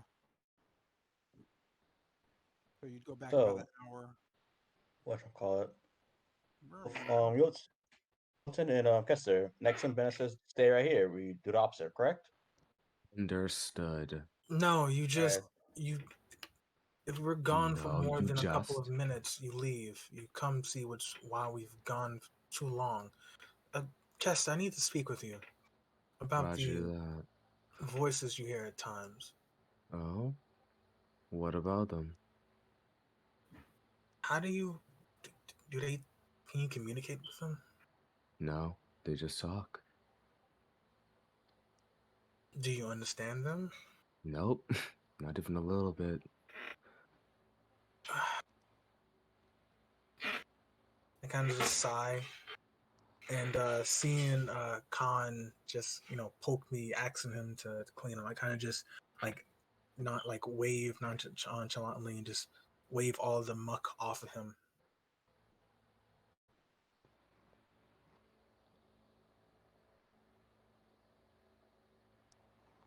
I don't know what that white bat did to me, but I don't think this will be the last time we'll see him. It, her, them. Yeah, things don't really tend to leave us alone, now does it? Nevertheless. As this is being said, traveling directions would be helpful for me at least. Yeah, we're heading to the heading back to the bandit camp since it's far closer. Okay. And with that, you head back in towards the bandit camp. Da da da da da da.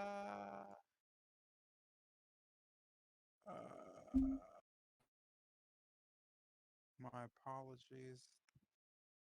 I actually need to open that. Do I though?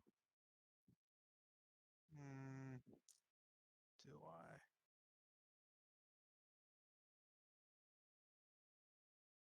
Yeah, I could just do the short stuff. So, heading back to Valaki, but not entering the gate, you head south down the trail towards the Vistani camp. You note coming back to the camp and using the south road, pulling past the elves and whatnot, you find yourselves once again slowly coming upon the Vistani of Valaki. Notably, you can hear in the distance as you approach kind of just a singing. You can see fires kind of glowing as the Vistani seem to, make themselves at times to just have rather a great time at all times. Approaching the camp, you do note that there have been some sort of change, or at least there's a notable difference in the spirits, uh, very particularly due to the return of Arabelle.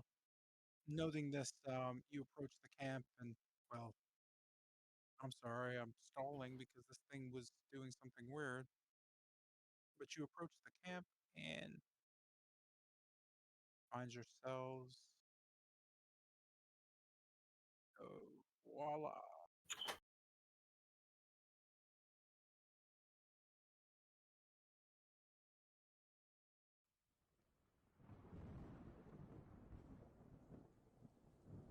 Just a quick question: are there any like large leaves? Large leaves.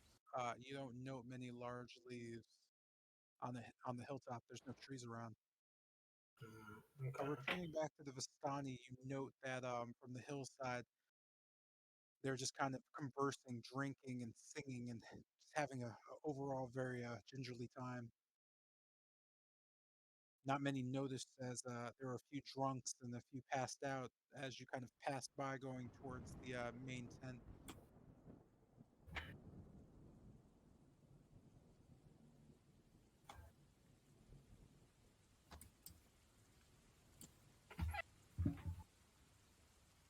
Are there any one of them we recognize? Are there any Vistani you recognize? Not, I mean, you recognize Luvash, Arangal, and Arabelle as well as the bandits, but other than that, the other Vistani don't seem all that recognizable. You may or may not recognize. Well, you probably wouldn't recognize certain people, but yeah, that's up to you to figure out. Alright, I'm gonna go over to Luvash, try to get his attention. I Yeah, just sure. go I'll just along with pull him. you over. Noting Luvash kind of talking to his brother Arangal, you could see that there's a larger kind of canopy tent kind of spread out where the carts are, going from cart to the main tent in the center, kind of blocking the rain. You could see them merrily drinking and carrying on as Arabelle kind of speaks to one of the bandits you note. Seeing you kind of approach, you note the Vistani just kind of look at you with ire, as well as different bandits pulling out axes and bows, just kind of you hear them being readied. This kind of puts a damper on the festivities. As you know, Luvash kind of stopping and being pointed at by Arangal as he turns to you and just approaches. You can see Luvash kind of look at Bennett up and down, uh, kind of bottle of wine in one hand and rosy cheeks looking and glaring at you. Ah, I know you. You're the Aringal is. He kind of stops as Aringal just kind of looks at you. These are the ones who rescued Arabelle, the ones that he was mentioning. So Arangal just kind of looks at you, snickering a bit and smiling, as if he's happier to see you than expected. To what do we owe the well forced entry into our homes again? He just kind of leers at you a bit as Luvash kind of stumbles off. You deal with it. Where's as he goes over to his daughter and just like slaps her on the head and just kind of rubs her head. The best girl ever. He just kind of carries off. You know this is happening. Uh, the one known as Captain Crimson kind of slowly kind of slinks towards and just kind of sits there, just poking his partner and listening in as Arangal kind of looks back towards Bennett and Lucian. We're in a we're in a bit of a dire situation. We could come here to ask for some help. We need a place to Ah, stay for the night. oh, I see. Well, you are saviors, of course. Little Arabella would have been lost without you, of course, of course. But you see, well, we have no place for you to stay, but you have our safety. Perhaps you have a wagon of some sort you could pull up down by the hillside, or perhaps you can ask Casimir down by the hill to perhaps stay in one of his lodgings. The Dusk Elves, they have many a house, but not many a number. Right. He kind of points down the hill to the numerous houses surrounding the hill. All we needed was just your protection. Thank you. He kind of nods, but of course, again, whatever we can offer, we will. You can see him kind of almost snarling at you as he grabs a bottle off a barrel and kind of bows, almost curtsying. But if nothing else, I'd like to get back to what I was doing. Of course, of course. Enjoy your festivities. He nods. Please, there's plenty of wine. uh, you can thank the bandits for that. As he kind of stumbles his way back, you note them kind of just carrying on. That's all. I'll just look back to Lucian. I'll go talk to Casimir. I think you can lead the rest of the group over.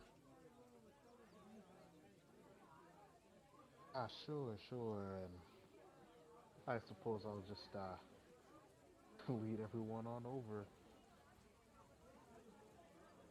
I'll just head over to where Casimir was. That's okay. That's a hell of a walk. I'm just gonna drag you. Oh, you could drag yourself actually. Yeah. So returning back to Casimir's residence, you note Dusk Elves kind of staring at you as they kind of look at each other and look back at you. They kind of just don't know much of what to say as one of them just steps forward. Speak, false bearer. That's one way to welcome. I'm here to talk to Casimir. He needed a place to stay for the night, and you're thinking we can use one of the lodgings. You note him kind of just glaring at you a bit behind his mask as he enters into the dwelling. Returning with Casimir, you could see Casimir just look out and look at you. Ah, yes, I remember you. You are, forgive me, names escape me. The false elf, the one who bears the old mask. I I just have to ask before going any further with this. Rahadin had a whole thing about chopping up dusk elves, so assuming that he had something to do with the fact that I have this mask, you know what? Scrape that whole thought. I wanted to ask if we could use one of your lodgings. We're planning to go to the Amber Temple like we talked about originally. We need some place to stay for the night. Thought it'd be You can best see to let you know. his eyes perk up a bit at the mention as he kind of looks over. Hmm. Well, uh, please, you can stay with me. Your friends, if they need to, can stay elsewhere. Not too much room in mine, but I'm keen on hearing what you were speaking of before. That mask of yours and what you're going towards. Well, uh, if it's the Amber Temple you want, I will accompany you, he says, kind of adamantly staring back at you. I'll go let them know where to stay and I'll meet you back here. He kind of looks towards the guards. Uh, Make ready the house to the west. As one of the guards just kind of leaves, nodding, and heads off towards the west. I'll go in.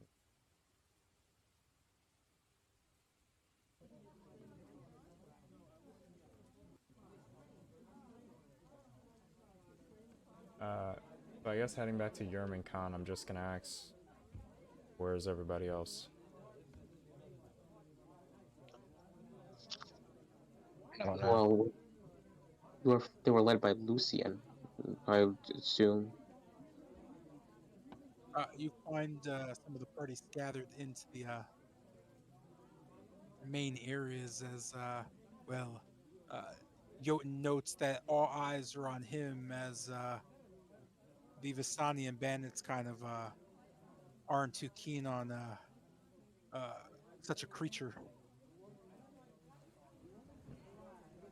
The house to the southwest. You guys can use that. Gasamir seemed pretty insistent that I sleep in the same place he is. He wants to talk about me. He wants to talk with me about some stuff.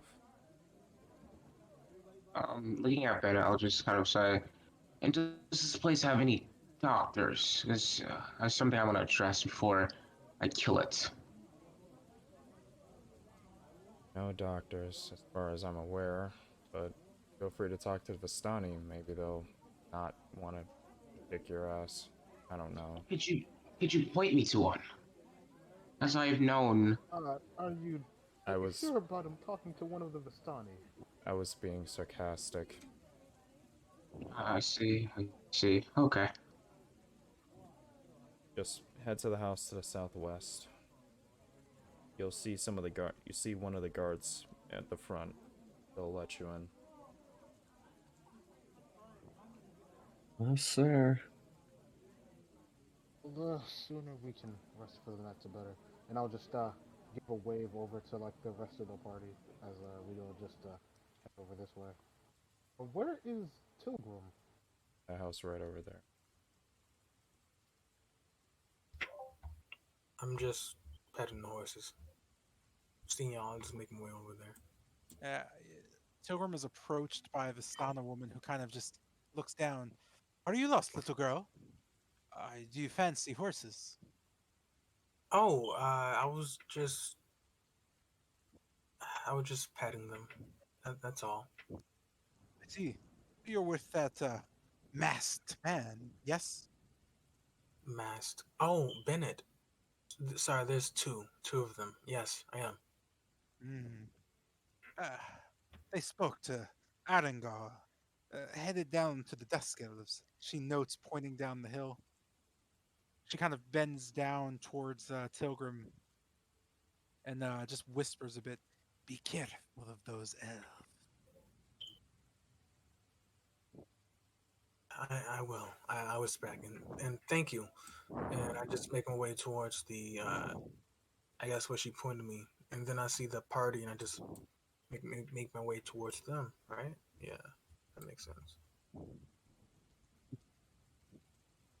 So, as I'm walking over to Casimir's house, I'm assuming I see, like, her and friend just standing there. Oh yeah, they're just kind of standing at the edge of the hill, kind of looking at you. They're not really making it too what's the word? They're not using any type of stealth. They're just literally standing on the hill, kind of looking at the general direction.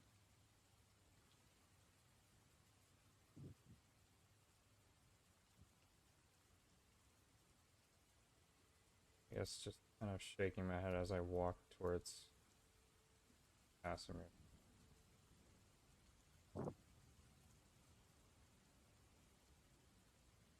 All right, noting Casimir on the inside, I'm just gonna pull you in because it's a weird space.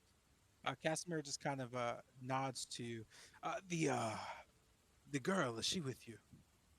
Yeah, she's with the others. It's the other house. Ah, very well. Come, come. He says, kind of motioning towards you. He comes into and sits down at his table. Notably enough, the others are met with. I'm just gonna move you guys because you guys are, well, you know. Uh, They're at oops. doors, so he can't enter in. Go ahead. Yeah. Uh, and Yerm is not doing. I'm just gonna move you too. I think I'm not gonna lie, I didn't know where I was. Oh, you're all right. You note the two Dusk Elves kind of looking at you. They give a salute where they both place their fist on their chest and kind of stare off. One nods. You are guests, please. You note a fairly cozy internal. Uh, do you go into rest or what would you like to do? On entering, I'll just I'll sit. give a I'll give a salute back to the two Dusk Elves that showed us in, and I'll I'll enter do the the house. same. Do the same as well. On entering, I'll Yeah, just same. respond. Upon entering, I'll just respond in Elvish. Do you have any doctors? The Dusk Elves just kind of look you over, and one of them just kind of tilts his head a bit. Doctors. What would we need of those? Oh, well, I haven't been feeling so well. Could you help me with that? You kind of just see a bit of a shaking of a head slightly as they just kind of look at each other and look back. What ails you, friend? Well, the whispers, they hinder me from executing basic tasks, and it's gotten my party in danger to the point where it's aggravating me. They kind of just look back at each other, one whispering something that you can't really hear, as the other kind of nods. That is the land calling for your return. You simply need to, well, face your fear. He says, kind of motioning to the house, please, get some rest. I'll just nod, thank you, and mumbling to myself, face my fear as I enter. Okay? Uh, that will put you here. I just nod along entering, but I don't really take the long rest yet. I'm just messing with the potions, seeing if I can make some things. Okay? Neither do I. Specifically, I want to try to make.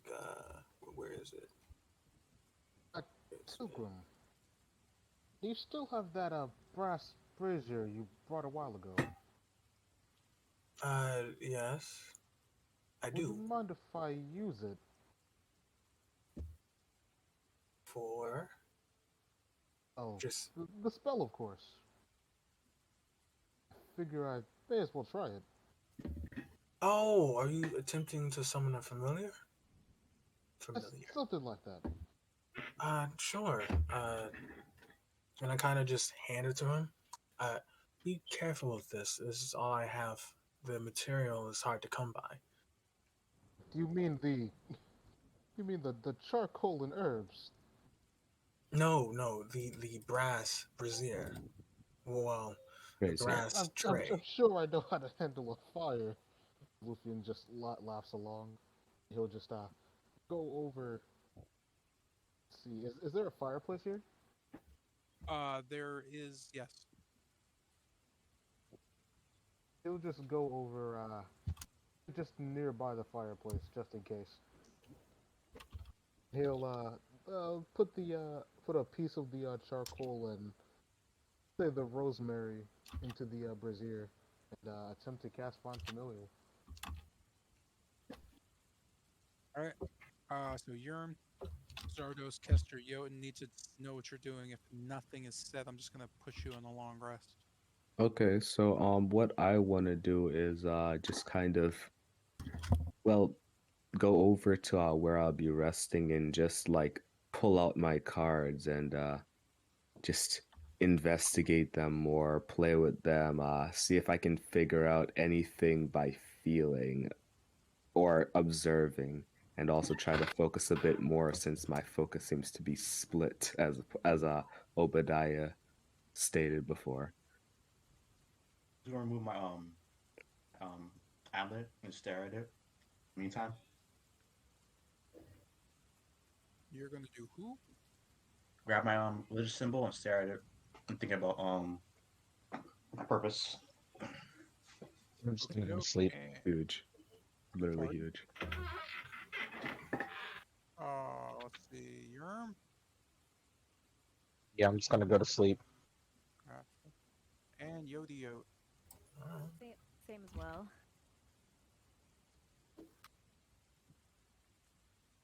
With that, Could I try mixing the where is it? The brewed mist flour and powdered Strahd root, or no? you. So anything you're gonna mix, you're gonna want to list in Discord chat. Oh, okay. Yeah, because I am going to long rest everybody except for Bennett. Oh, I noted before I long rested that I would meditate before I slept on the face your fear part and trying to assess what that means or come to terms with what's really happening. Sorry, what? Oh, I noted it in the chat, in-game chat, but I try to meditate and to get a better clarity on what face your fears actually means and what this thing is actually or what's affecting me before I sleep. Okay. Going back to Bennett and Casimir, you note by well, let me just real quick pull this there and Erasmus has it. You note by firelight, Casimir starts on his ring finger. He has a ring. You can see him playing with it as he kind of looks over at you. He has kind of a faint smile. It's somewhat almost gleeful, or like there's a sense of relief in his face as he kind of looks towards you. Nodding, he says, "Hmm, well, tell me exactly your plans to get to the temple."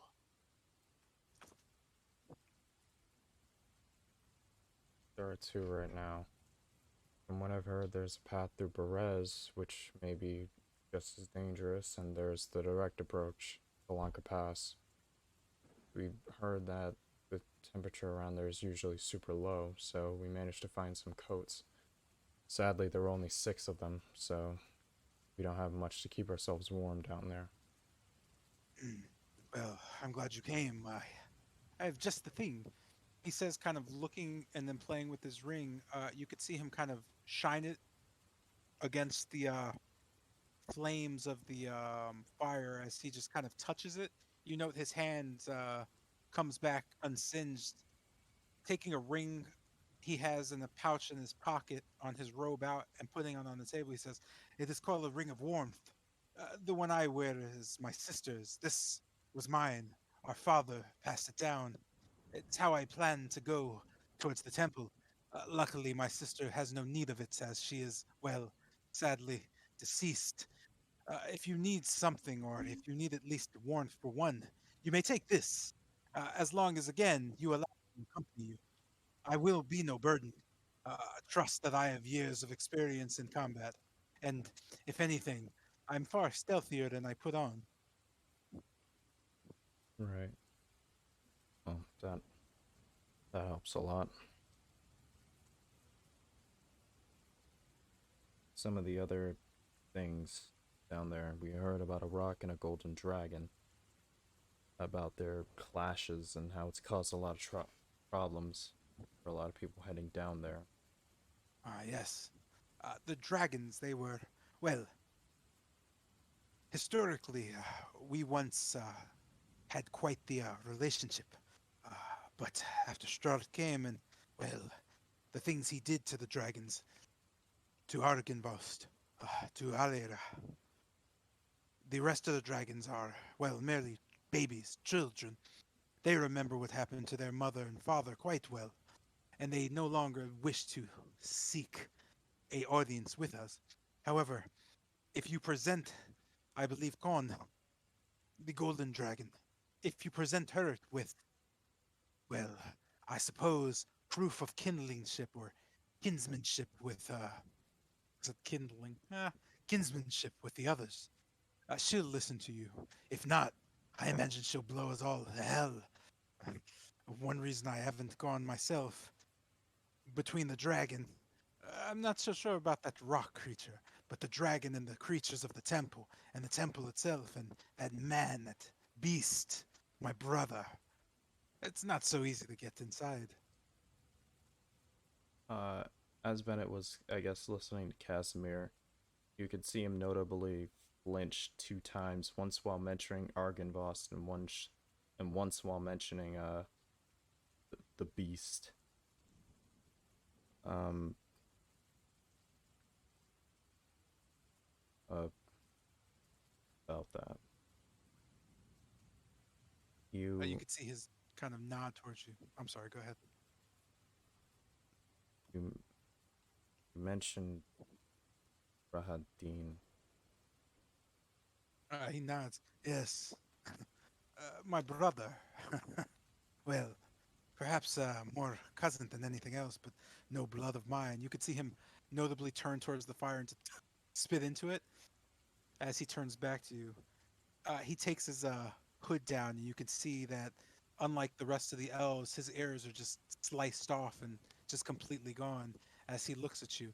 Uh, he did this to me, to our people. He betrayed us, betrayed his sister, turned his back on us for the devil, Strahd, for his loyalty and his family. Another reason I'd like to go to the temple. You see, Rahadin travels there daily. He makes the trek to Salanka. He bypasses the dragon and the rock. Just whimsically, if not, looking for something to cure Strahd of his demonic presence, looking for something to turn him back to that youthful boy he once met and knew. And I look for ways to trap him in there and see him driven mad by that creature or those creatures that gave Strahd that power.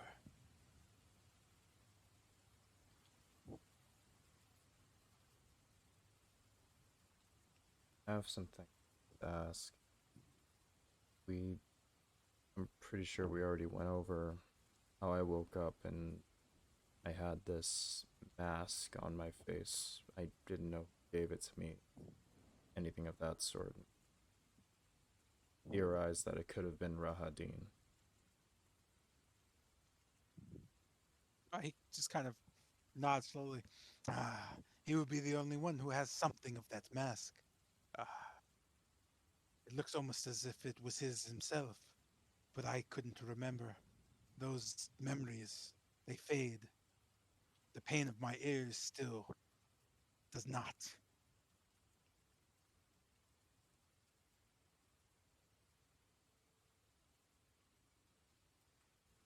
I think I may have figured out a reason why, but I don't know.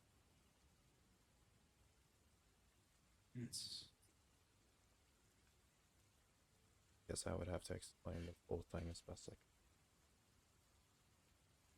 could. I only woke up in Barovia around a month. I had no idea of where I was, my name, or anything of the sort. And the only idea I had of my own name was due to it being almost written on one of the tent walls. I'm not sure what it was written in, but I just had assumed it was my name. You could. Oh, I'm sorry. Go ahead. After that, the thing I could really do was wander. After finding some stuff out recently, I think I may be a bit more. And as he's about to say this, you can see his hand on the table just kind of tighten a bit as he forms it into a fist, and he kind of presses in until it turns just a white. I think I may be a bit more related to Rahadin's experiments than I would like to admit. He looks over at you and just kind of smirks a bit. No doubt. I imagine. Well, you could see him a bit jittery. I, I've become excited at your presence. I imagine that we both have questions for him. I imagine we should go there and, well, I can introduce you to him. And well, he'll most likely answer it. You see, Rahadin likes nothing more than to rub salt in wounds and recant the the good old days. Not so good or old for me, but for him, a barely passing Monday or maybe a Wednesday. He'll have your answers, and after you get them, a dagger in his side would be most likely the best tool to finish him off.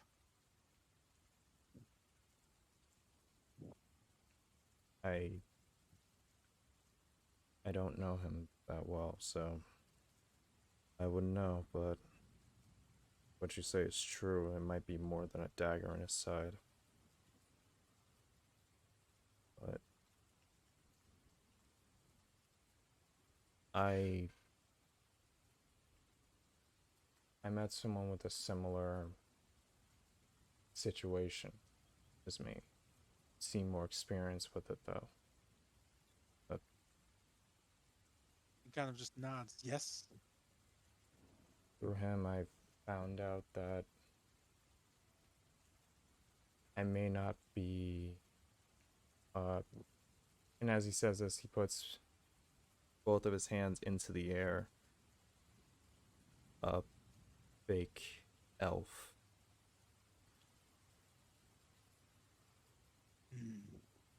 He nods.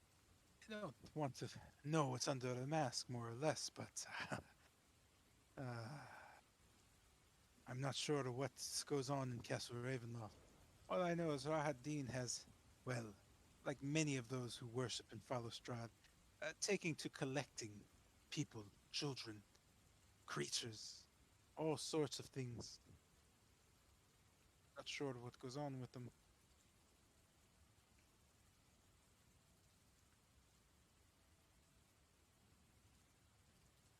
I thought about all of this.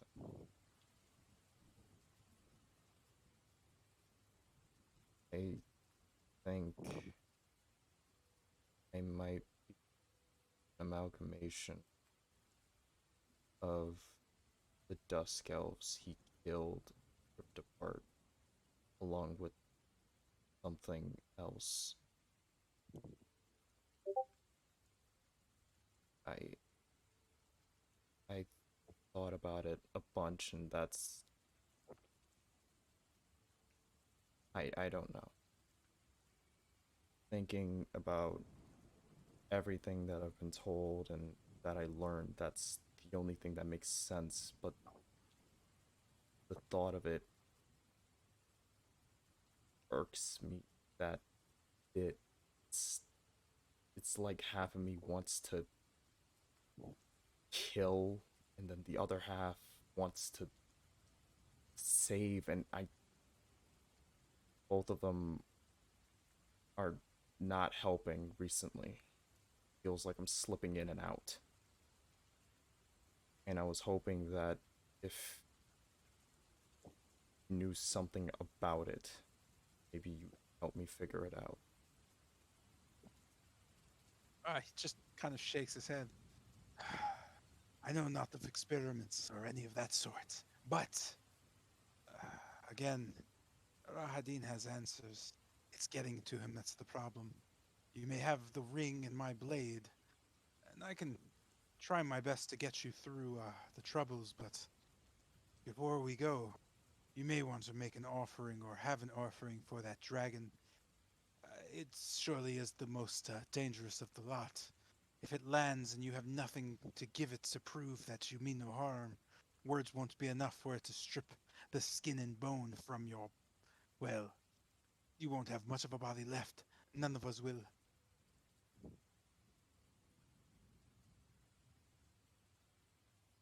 Said I needed maybe some sort of show of ship between me and the other dragons.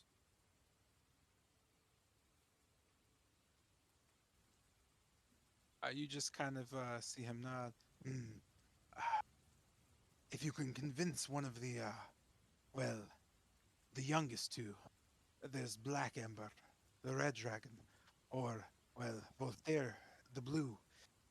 Either of them, if you can convince them to give you something, uh, most likely a phrase or specific thing to tell Con, she would listen. After all, big sisters and whatnot.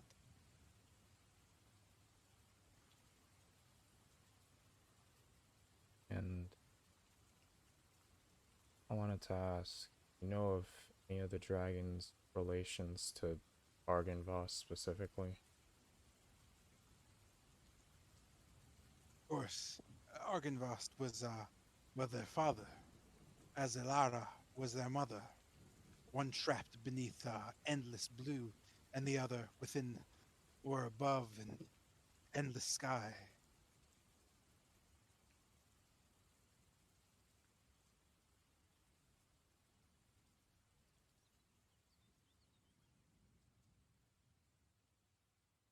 So we would have to talk to Black Ember. I think we already had a run-in with. Right, I think he north, splitting the road between Valaki and Kratz. The issue would be the fact that me and Rip are strapped for time. The reason we had to rush this whole trip to Amber Temple was because we got marked by a lich that's there.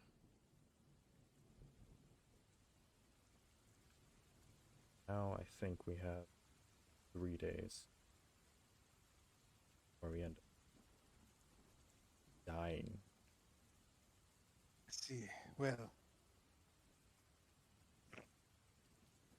if it is Anxantar you look for, he will be within the temple. That evil creature, what he did to the wizards there and their circular oath. I imagine you've been corrupted by the touch. There's a problem though. Xanthar, well, no one has heard anything from that creature in some time. The temple has gone quiet. Rahadin is the only one in and out. But there are things there, sightings from those who come back from scouts.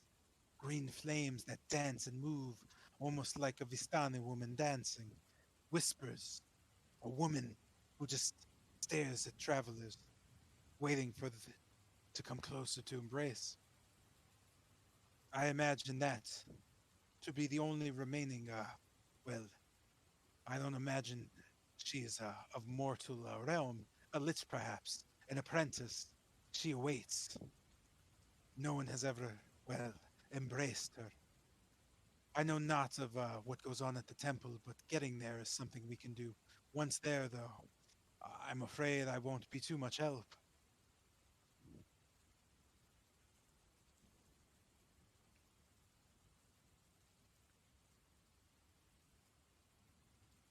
I guess as like Bennett kind of looks over to his bag, kind of goes to it.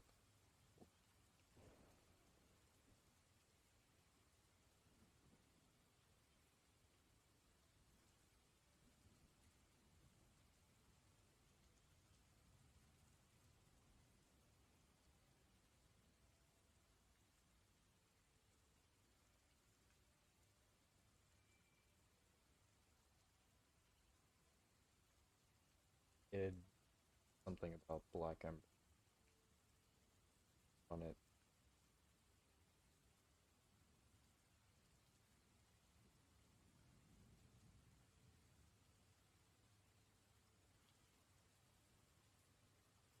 Crazy how the one time I try to find it, it's nowhere to be found.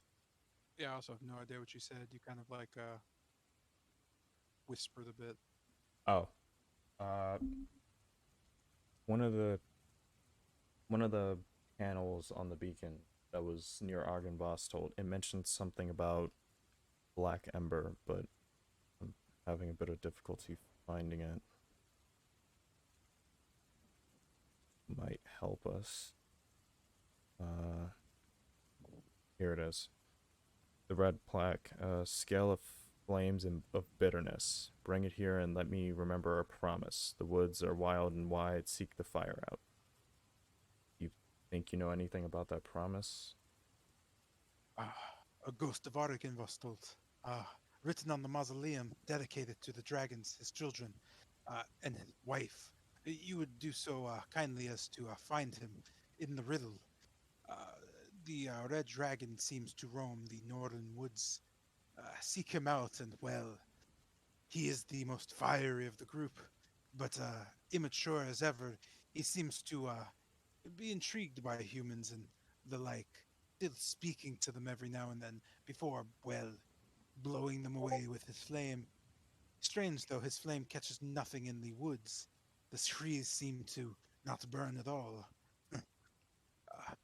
If you seek out his younger brother, Voltaire, uh, you might find a way to bargain with him.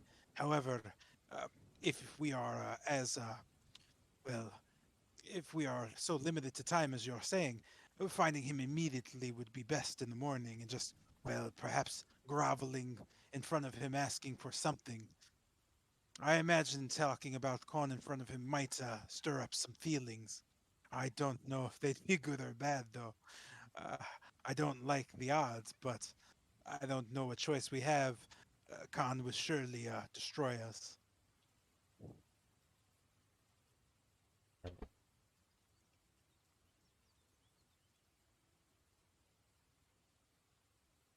I also have one last thing before we have to call it a night and end of the conversation. While I was in Argynvost, I I remember going up to the second floor, being pursued by revenants. I remember hearing own voice calling to me. I couldn't go towards it because we were being chased, but know anything about that? He kind of just looks at you. Your own voice. I'm sorry. Sabid, one of my, well, a brother. He he traveled that way and never returned. I believe you spoke of him. He would be the only of us that ever ventured to Arkenvostolt. Not somewhere Dusk Elves go. I'm afraid I can't help you. Your best bet there is if you've heard a voice there, something was calling to you. You may want to return there one day and find out what it is, if you're, well, brave enough.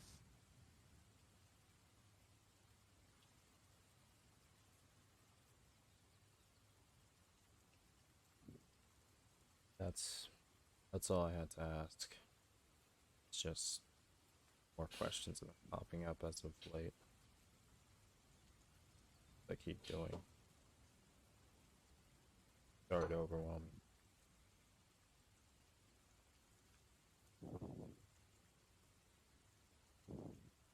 He kind of nods.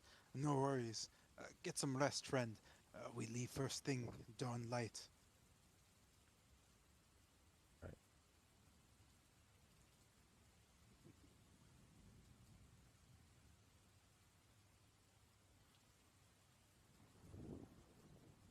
With that, he kind of allows you to sleep in his quarters, a small cot he has for you.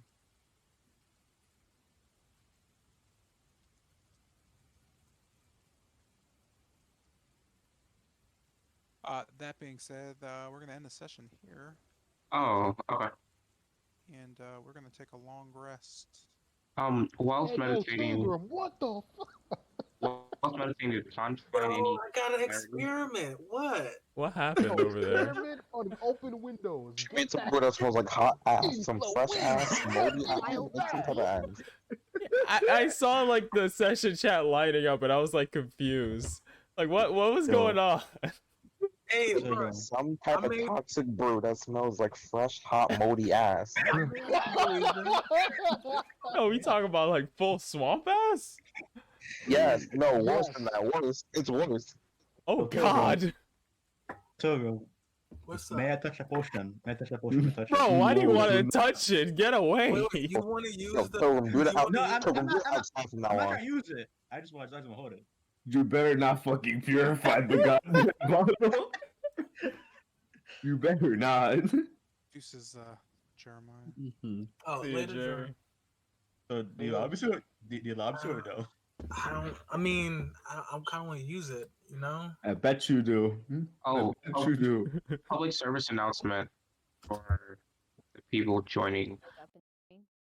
Um, for Mr. J, Isaiah, Zion, Bennett. Wait, no, Alex and Guy. Are you guys fine with Sunday? Because I'd like to have a Sunday so I could prepare the main campaign. What time? Time. What time is it? Yeah, what time? What time does the group is fine with? It's a Sunday. I'm not really doing anything Sunday. Yeah, I'm good for all day Sunday. Yeah. How long's that past? That's 11. alright. Kind of may not work for me. Like, you can't do it in the afternoon, no morning, or any time during Sunday. Because Sunday's usually the day I go to like Yu-Gi-Oh locals. Oh, like what time? We leave around From 12, and we get back around 6:30, depending on the traffic. Okay, if so we it's do 7 like work? seven's good. If we do like Yeah, a so is 7 to 10 thing, yeah, that's good. Well, I don't think it'll be 7 to 10 because it's a one shot, so it might be 2 hours or 1 hour, depending on how long. Togo. I mean, hey man, don't underestimate the player. Do you have any Okay. potions? I just one shot that only take 2 hours. 5 sessions later. Is that fine with you, Mr. J? Yeah, it's fine. I don't do Uh, Doesn't really hit y'all say it like again, that, guy? huh? Do you have any potions? Like that, man. Do you have potions that you're not currently using right now? That I'm not currently using. Yeah. Right You're, now, I miss okay, one. Like, I miss one. no, right now I have one potion. I should probably add that right now. I used a vial of.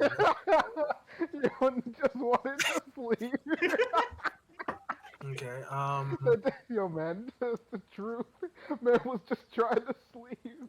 Man just wanted to sleep, caught a whip of hot ass. Hey man, look, y'all gonna want to use it. Stro's getting burnt. But wait though. Yo, He's dog, undead, I got though. some. He's Yo, dog, I undead. got some rotting alcohol. You want to pour that in there too? See what happens. I he's undead, will though? say this though. Oh no, don't do this to me. Not now. Okay, there it is. I'm over here just trying. Just trying to right- find a familiar, and I smell some shenanigans stuff coming from Tilgrim's side of the room. technically, I have two vials of potions. One is just brewed Strahd root. It doesn't really do anything, but give you. Let's see. I mean, brute Strahd root Stomach sounds ache. horrifically poisonous. No, just give you a stomach ache. I don't see it. I Thought that was also venom have berries. a I also vial want. of alkaline water. So Um, I I'm just don't gonna know what test. that does. I'm just gonna test Alcoholic the water. Strahd. It's watered down alcohol. What else is it? I don't know what you expect. No, Okay. Jesus Yeah, Christ. Read, man, read. It says, and I quote, seems to create a neutral concoction. Not water. seems. Gotcha. Water, but clearly Water. alkaline. Not water. Like, Jesus Christ. He said it's water. He said It's it's not. It says water. Let me not just. water. It says not water. Like, this is what I'm talking about. I clearly write things, and people are like, nah, fuck that. I'm not going to Read. Why would I read? No, because I saw alkaline and then I saw water and I But you read connected in it. order, though, right? Like, you read things from left to right. No, we don't. We read it what from we right wanna to read and left. nothing Sorry. else. No. Our brains. Man, I was reading the manga the other day, and then we read from right to left. Our brains choose the words that we want to see. That's what That's happens. awful, man. You're about to get. I don't want to hear. I don't want to read the word "not" and get denied. This Was man. not accepted to my top plus university. I don't want to read that crap. This man was about to drink like straight hydrogen peroxide, wasn't he? I mean, he was. I mean, I hope no one would drink that. That's probably not something you would want to drink. Quick question: what color is the Yo, water? who's the brave soul who would want to drink that after the description and the smell? Yo, it's not. It's not a brave soul. That's a mentally behind soul. That's the best way to put it. Yeah. What color is it again? The fairly alkaline. Just a clear thing. It's a concoction of just clear liquid. It looks like water, but I know that it's not water in case you said it was water. And then my brain started doing that thing where I want to murder people. But yeah. So it's water, right? So now I'm just gonna Bennett. Yeah. Bennett. Can you pass me one of the healing potions? I want to try something. No. I'm not gonna let you drink this. Bro, wait, hold up. I'm not drinking. I'm not drinking it. I don't see the healing potion. Mr. J, can you check a DMs, normal please? healing or a greater? Give me a sec. I'm doing stuff. Okay. You want to know what it does, or do you actually just want it? I just want to hold it. I just want to see what happens. Okay. There's nothing using. Okay. Let me. Okay. Okay. Oh, don't use that. Okay. Okay. Mr. J, by holding the potion, does anything happen? I have no idea. The session's over, my guy. Why would you ask me that? Yeah, I try to use it for, like during the session. Asleep. Like everybody's asleep. Oh my God, damn. Working, man. You got to do that during session. Throw that shit back to my unconscious body. No, I feel like we really should have told Zepla about the Ember Temple, because I know he wanted to go there. Honestly? Yeah, we could. And I was thinking about the relations to the dragons thing. I'm sure Zepla, as someone who, is in the page, like Argynvost and all that, like, I know he would have known something. Guys, oh, wait a minute. Oh, that's what I did. What? Oh. But hey, if we didn't get kicked out of the town, we probably wouldn't have came here. Nah, I still would have came here.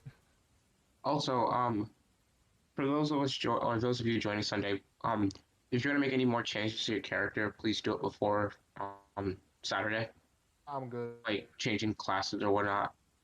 Yeah. Ain't no changes coming from me. I like it. Oh, man's backstory and concept is already in my head. He's not going anywhere. Should I give you what he's using? Like just sorting character concept or character information. All right. And then I'll just make a PDF of that, or move it to an Excel spreadsheet.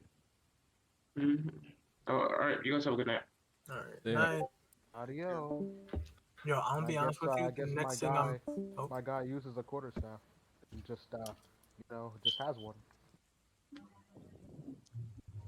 The next thing I'm making is I'm making a drug, hallucinic. Drug Hey, addict. hey, hey, hey, hey, hey, hey, hey, hey. Church member, we don't do that here, man. We don't do drugs on here, man.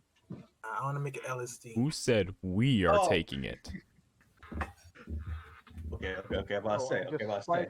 Yo, I just spike my arrow with LSD. Perfect. Yo, arrow of slaying with LSD. Let's go.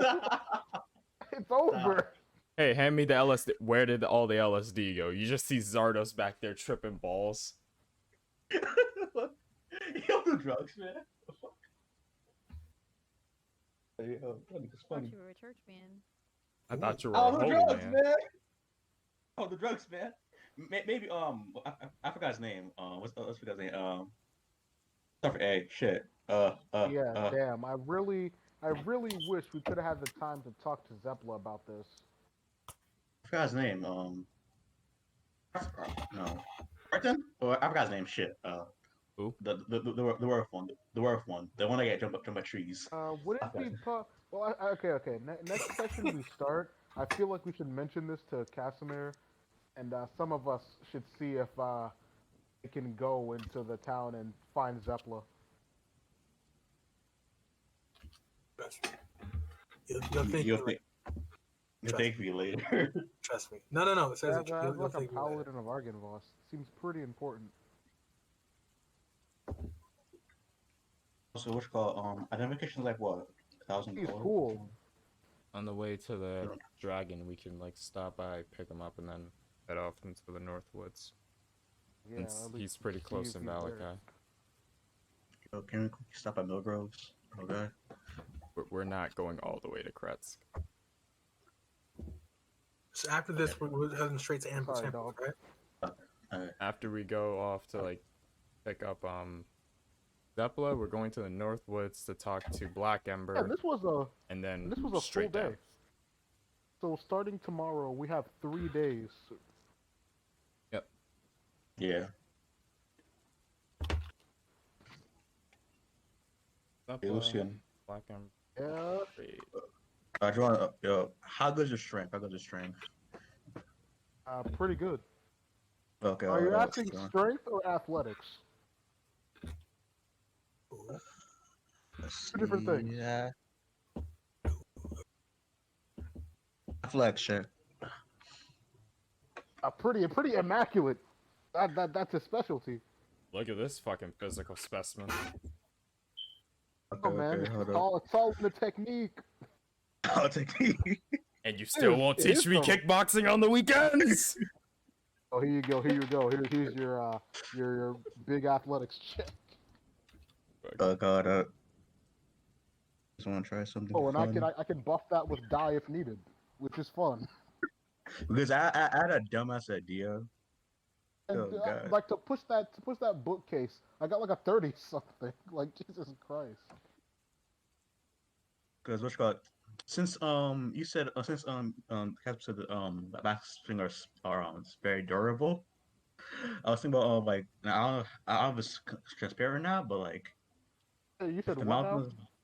No, how I say it. Have you seen Star Wars? Star Wars? You know, remember the scene where there's two Because I haven't seen Star Wars. Basically, both Jedi's have these little vehicles that have string attached to them, and basically they use a string connected to tie around this giant walking machine thing and make it tumble down. What turns bronze green? Basically, just tying the legs and making it collapse. It was on. Yes, off. but I was thinking do to the rock where I was hold up. This man's I'm like, yo, this might be different, man. Hold up, I ain't doing that shit. I thought about like, yeah, sure. You know what? Like, no, let's can just. I just rip a rock swing off? Yeah. No. Let's just get two. Let's just get two spaceships, right? Tie a rope in between them and start going around the fucker. That's definitely gonna be possible. Yo, Mr. J, where can we find a spaceship? Yo, Like, forget flying in the spaceship. Just get a spaceship, tie a big rope around it, and have Lucian swing it into the rock. No, because let's say since we're on a mountain, right? And last time mountain we went was like these two giant cavern. I don't know. I think like he's like if you need the what you call it, lead the inside caverns big enough, and I use a string as a trip mechanism. It'll like hit itself, make us fall prone. I don't know. I just think it was random dumb shit. I shoot No, it with that's not like a dumb idea. It's just the fact that like you need to think how that'd be possible in D&D. So just like maybe yeah. like just go with the old what was it called? I Oh, forgot. God, can I just climb a tree and shoot an arrow sleigh? You can. Or I mean, that, yeah, that's definitely that. As I said, take my sword, but it's I charge it with the stunning my finisher might hit Searing. it. If it's the You just malfunction point your smite. sword Oh, and the rocket your arm up into the air and snipe this freaking rock with a sword. Hit him with the Android 16 special. Oh my god! Time for the rocket punch. And if he fails and you fall down, just take fall damage. And if you take fall damage and we jump the shit out of him. If he's paralyzed, you can back a crit in order. And if you miss, you scream out, If I 17, get out of here. All right, that's gonna be the code word. Oh, what if I told him to just cast silent image on me? I fly up to the rock, I land on it and bring it down. Easy. Silent image is just making a new image. It's not actually making you silent. It's just like an actual silent image or something. So it's like minor illusion, but with no sound. Yeah, again, we just create camouflage towards the ground on me. Easy. Pretty sure it has like a range. What's in it? That's a plan, but I feel like it's definitely gonna be dependent on how high the rock is, like every other plan. So yeah, pretty much. If it's like 200 feet in the air, well, that's case.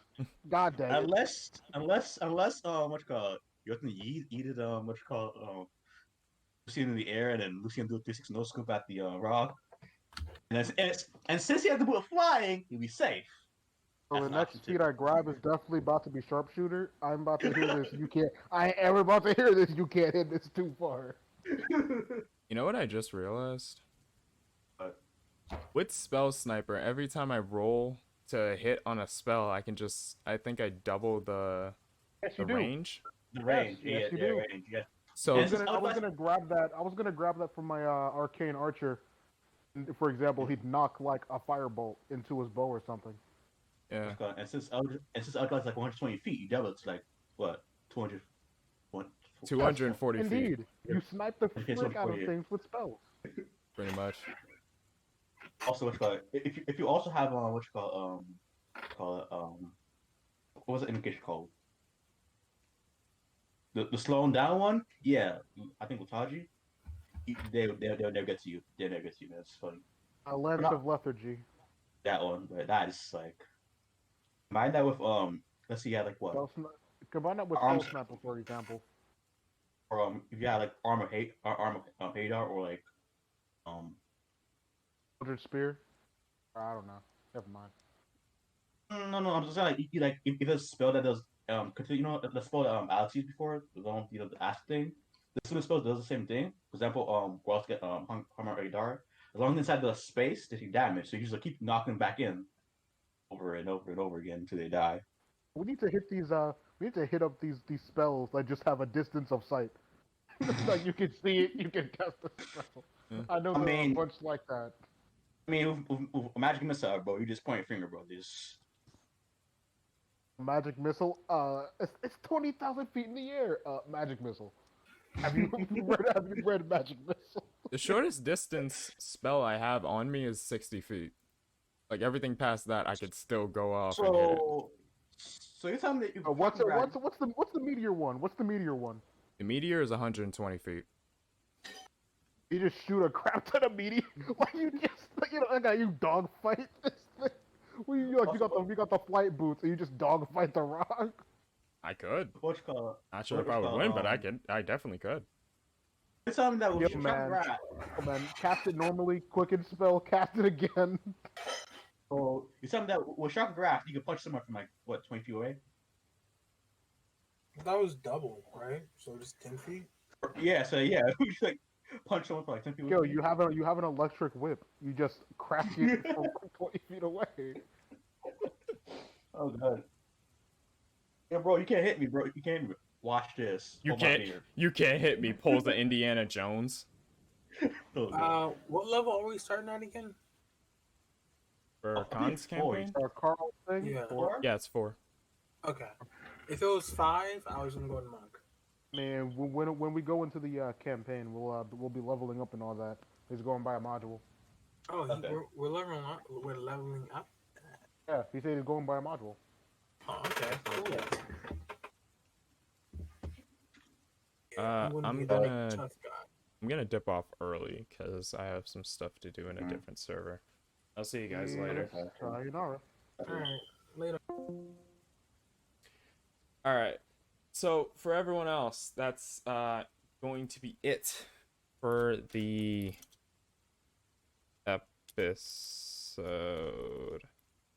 Started off a bit rocky, and by a bit I mean extremely rocky, but yeah, I think we found our footing by the end of it, and we did pretty well. We managed to tie up some stuff, so we weren't completely down in the rut, so to speak.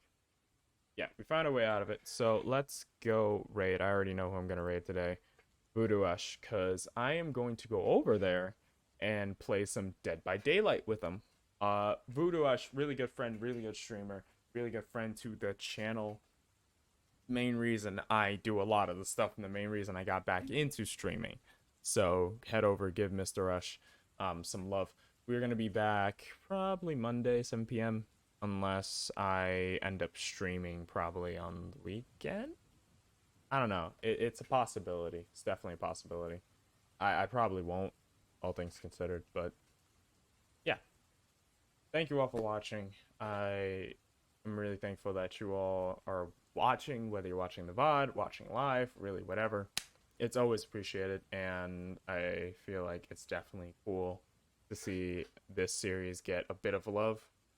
I always like going back and forth between this and 2K19 with DKW. While I know that gets a bit more love, I feel like this is a bit closer to me. That, and it's also doubles as good notes, because nothing can be misinterpreted if you go back and rewatch instead of forgetting something. So, yeah. We're gonna go over raid Mr. Ush. I will probably be over there in a little bit. That is the wrong goddamn thing. Probably be over there for a little bit to play DVD. Thank you all for watching. I'll see each and every one of you beautiful people next time. Sayonara.